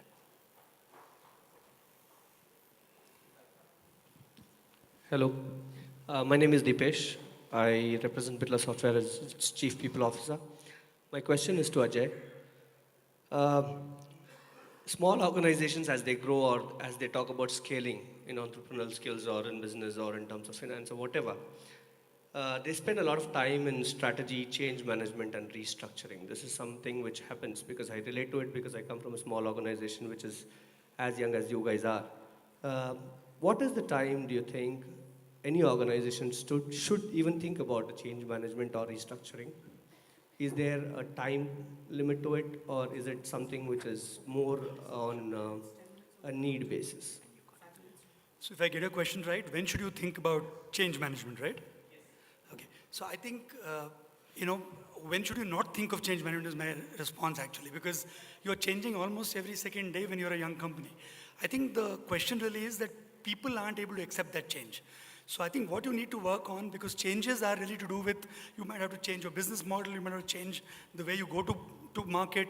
So I think the ability to be able to work on people, which is employees, to accept those changes is, I think, more critical than the changes itself. Changes, to my mind, will happen. I think sometimes creating a set of people, which is an operating group of people, which is a little informal, but they come together each time a significant change happens, helps, because they almost start to see themselves as someone who participates in that change. So I think it's a daily, weekly kind of affair. In fact, if you're not changing, you're probably not growing, because most changes are linked to the fact that an unexpected arrival of a big client or unexpected, I like to call these champagne problems. So you like to have champagne over them, but you don't know how to solve them. So, so I think change is something which you need to attack every day. I think it might be good to have people, even at your recruitment stage, who are comfortable with change. And that's the first fundamental thing from a psychometric point of view. If you're able to assess, it will help. And I think that's important. So I'm going to take a question from Twitter, and I was smiling when I got it. So this is a tweet to Professor Kumar, and it says, "Everyone is not going to be like you, but can a startup risk having people not as enthusiastic?" Okay. Okay, I don't think I said that you should tolerate people who are not as enthusiastic as you are. What I meant, people are not going to be exactly like you, is that their skill profiles and their way of doing things may not be exactly like you. And second thing is, to the extent that as an entrepreneur, you have lived through the early stages of the business growth, and the kind of tacit knowledge you imbibe, a new person whom you are inducting into the organization, is unlikely to have effectively got that knowledge transferred onto himself. And I don't think any entrepreneur can claim himself or herself to be so smart they can transfer all the tacit knowledge to everybody who comes and works with them. So in those cases, what happens is when people go after achieving certain tasks, doing certain tasks or achieving some results, there are likely to be differences. Some people may do it differently, may do it a little slowly, some people may do it a little fast. You need to have that kind of a patience and tolerance to mold those people. That's what I meant when I said people are not going to be like you. Yeah. One last question before you wrap up. Great, no last questions. Right, I've taken a lot of back, but I've also left with a few questions which I'll keep grappling with it. The first thing that I heard which made a lot of sense to me is identifying the soul of the company and then figuring out how to use stories to bring that alive, that soul alive of the company, so that people know what they're buying into.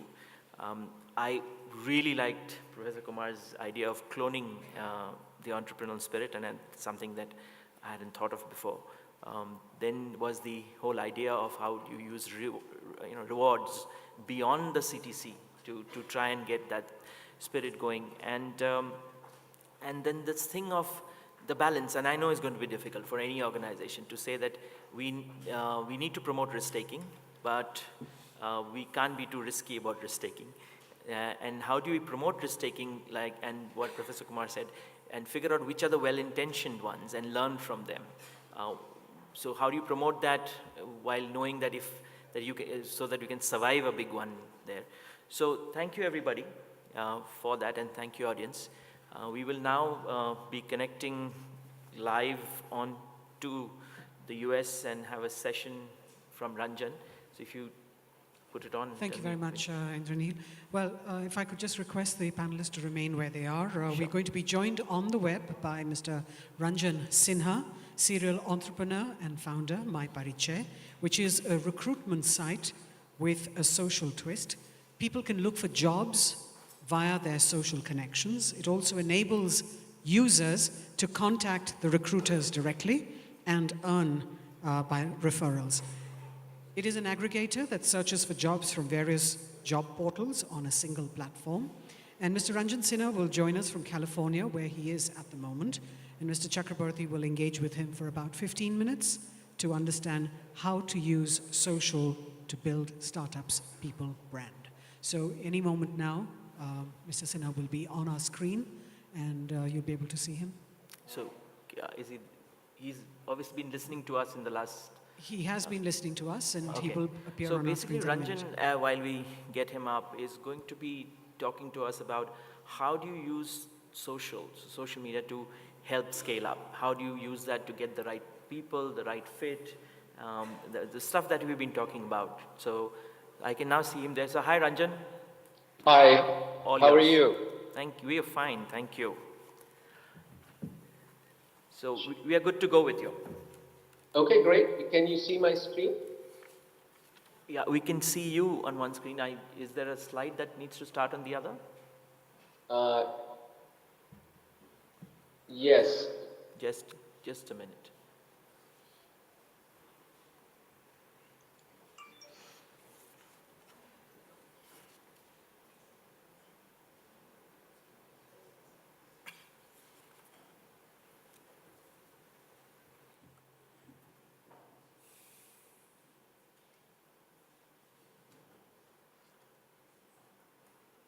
So Ranjan, would you want to go and give us a background while we get the technical hitch out of the way? Sure. So let me share with you a quick background on My Parichai. It looks like we may or may not have the ability to show the screen at this point. Okay. So I think Sandeep, you wanted me to speak about how we can use social media to build startups, people brand or employer brand. And I'll take about 5 minutes setting some context and then why the people brand in a startup is critical share with you some game changers that over my last 15, 20 years of doing multiple startups, some in Silicon Valley, some in India, uh, have really fundamentally changed how you can leverage these game changers to attract the best talent. And then again, if it's the technology is available, ironically, if it is, then really share with you a couple of pieces of technology that any startup, whether it's starting or wants to scale up, can immediately use to alter how they are looking for quality people. And whether you're a startup or even you are a relatively large organization, one of the challenges even large organizations have is not about necessarily finding people, but really finding quality people, and that's always a challenge. It looks like my screen may be available online. So if you look at an equation for an organization's success, it's really about people and capital. And I think we all know this. For any organization to grow, you need people, you need access to capital, and that's how you build a successful organization. This equation actually changes when you're looking at a startup.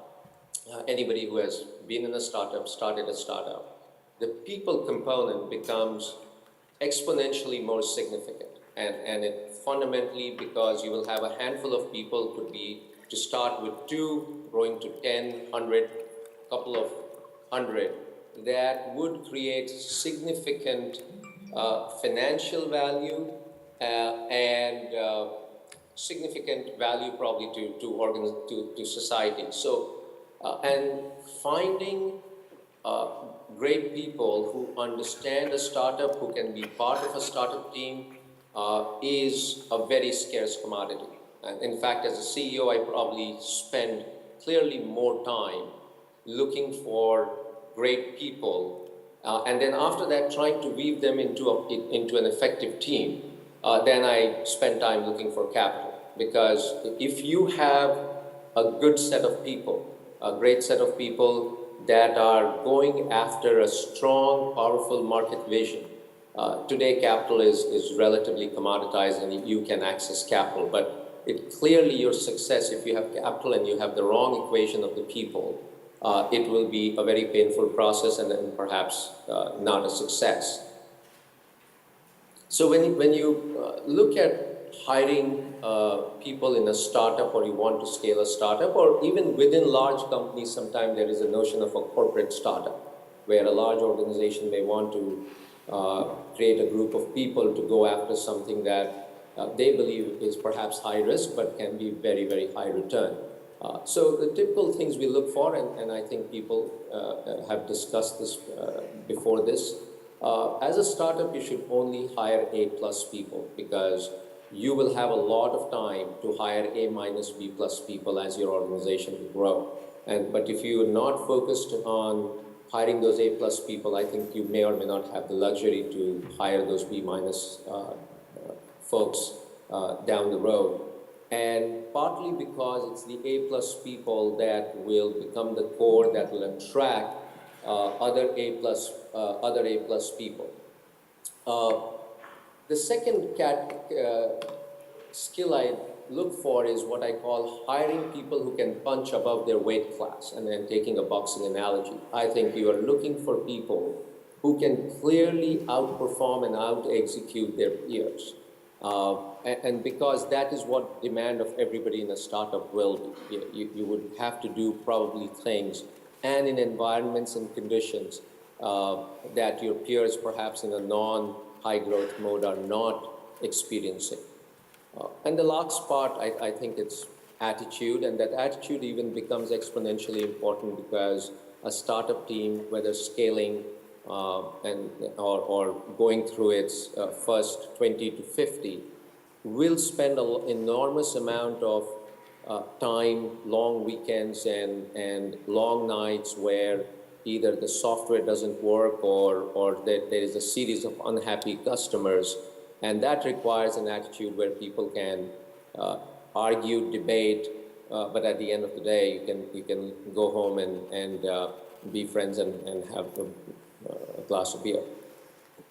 So that's easy to set, but the reality is the best ones do not apply to a startup. And I have gone and I have been on LinkedIn, on My Parichai, and for example, I'm looking for people from top engineering institutions, top management institutions, and people who are working in less than, let's say, companies with less than 50 people. And you see a whole host of folks, but all of them are either co-founders, CEOs, directors. So the best ones are already probably doing their own startup in many cases. The good ones, they have multiple offers. So how do you convince them that your organization, your team, your vision, if you are the CEO or a senior executive in a startup, is the right one? I believe building a startup, even when you get down to in the low double digits or low triple digits, you cannot delegate this function. It is something, if you are starting a startup and you have hired a recruitment agency, I think you are already handicapped your startup. Because the best talent wants to join you or the senior executive, needs to hear the vision, needs to hear the story from you, and most likely is not even entertaining calls from a recruiter in many cases. But it's really something that you will tap into either through your college network or your social and professional network. And if you clearly can delegate it, but you don't have the time, it's clearly one of the more precious commodity for any executive, and startup just gets more exponentially challenging. And you're an unknown brand. Most of the time when you will announce the startup you're in, the chances are they may or may not have heard it other than the first time when you communicate it to them. So at that point, what is your leverage to find this high quality talent that you know is critical and foundational to the success of the organization, your success, and the group of people that you have assembled and your investors? It's really you and the employees. And by any stretch of imagination, that is your single biggest leverage. Their network, your network, ultimately your first 5 employees will attract the next 25 of the right kind, because they would be the one championing and really sharing the experience of what this startup is about, the vision is, and how it is to work here. And the last part, which maybe 10, 15 years was a much more challenging issue, is the brand of a startup. And it's hard to build a brand. It's very expensive to build a brand, whether it's for people or your customers.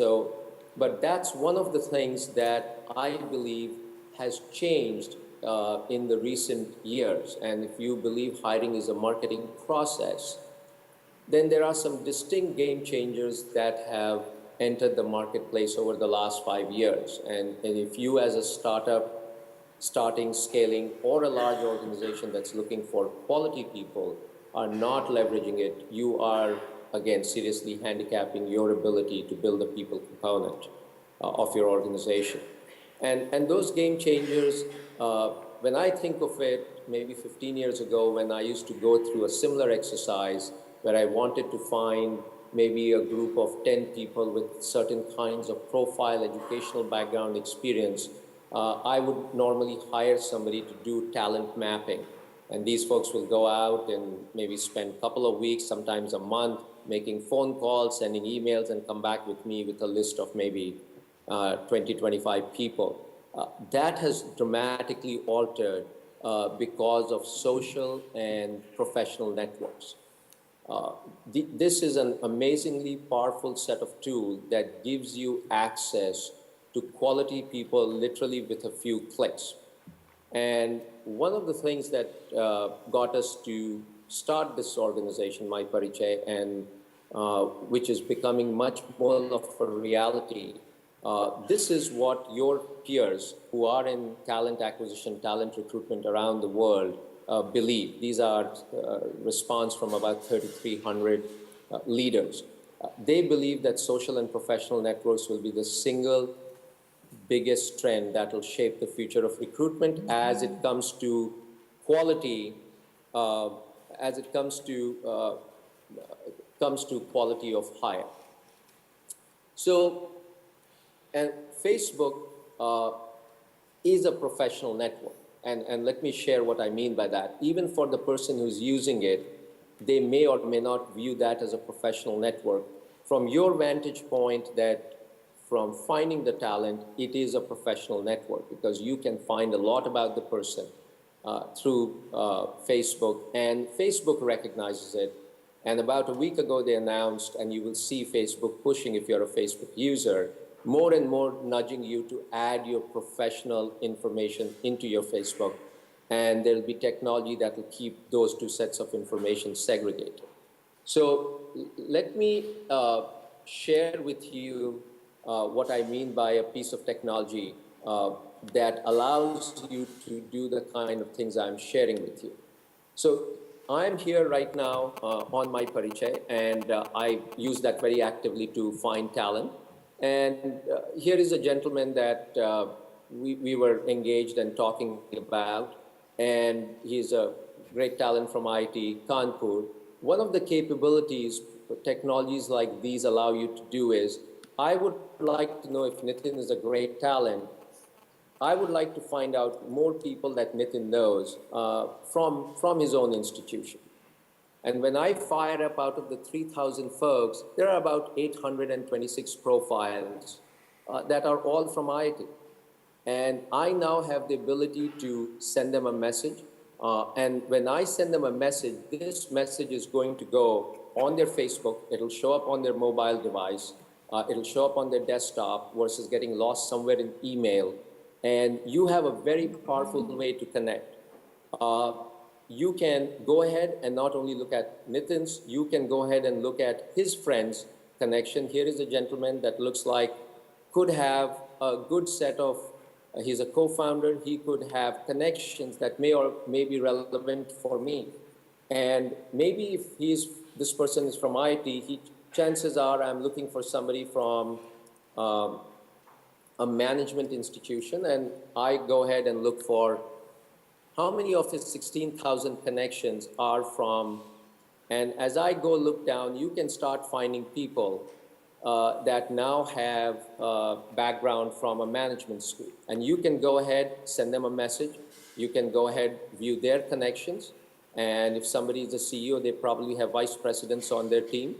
And you could go ahead and look for more vice presidents. So this kind of technology gives an amazing edge to how you are able to build the people component and build your brand and access to quality talent. The next big component that has changed is really what I call the rise of owned brand and earned brand. So today, about 5 or 10 years ago, you would have to pay for your brand. There are two pieces of technology that gives you the ability to own a brand, earn a brand, and those are really Facebook and Twitter have become very, very powerful platforms where even as a small company, as a startup, either scaling up, you can own these brands and leverage them very effectively in how you reach out and manage your people brand. So at this point, let me give you another example of what I mean by the power of own brand. So here is an example. This is my Parichay's Facebook page.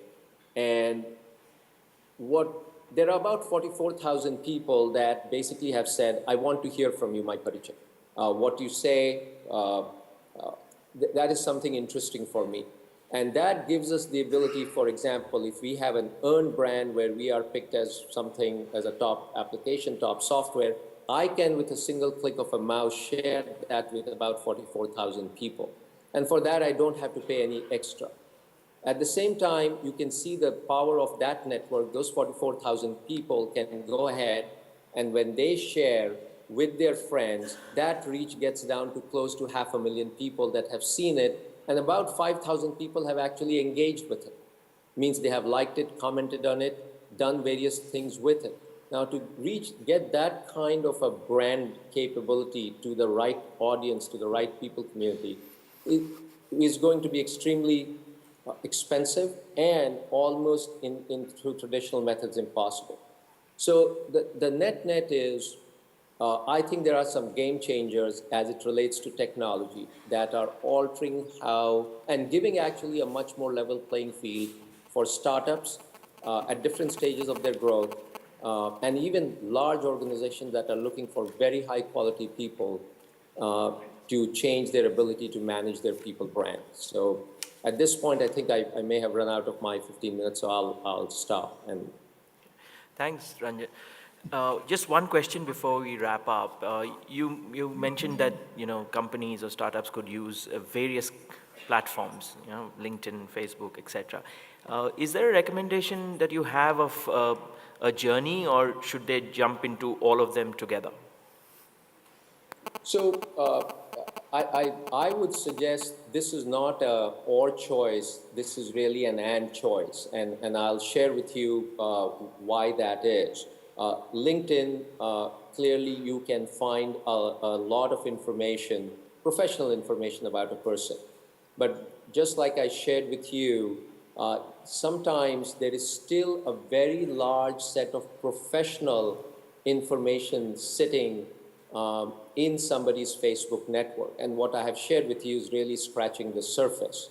So the idea is to use technologies that allow you to peer through the Facebook network of people and then combine that.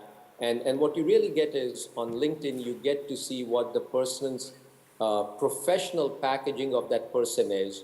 When you start looking into their Facebook network and their Facebook activities, you start getting a window into their little bit more of what their non-packaged self is. And clearly, as I said, where the people component becomes that significant, any level of transparency you can get about the person, and vice versa, the person can get about you. Sure. You will eventually be a part of the same team, I think allows you to become a more successful team. So this is not an or, and you should again look for technologies that perhaps allow you to seamlessly bring the data from these two networks to give you a leg up. Great. Thanks a ton. Thank you. Thank you.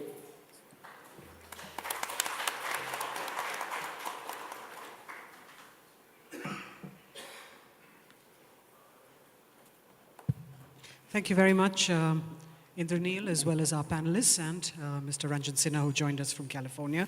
We'd like to now present each of you with a small token of appreciation, and I've requested Mr. Avinash Bechali, General Manager South for Shine.com, to please do us the honors of presenting each of you with a small token. So we begin with Mr. Ajay Kelkar, Professor Kumar, Indranil, Mr. Raghavendra, and Mr. Dasgupta. Ladies and gentlemen, we'll take a break now for tea, which has been arranged outside, a 15-minute break. We're back for the most interesting of all our sessions. This is a power-packed panel that we have for you as our penultimate session for the day. So please be back in big numbers to attend that session, which is going to be really interesting.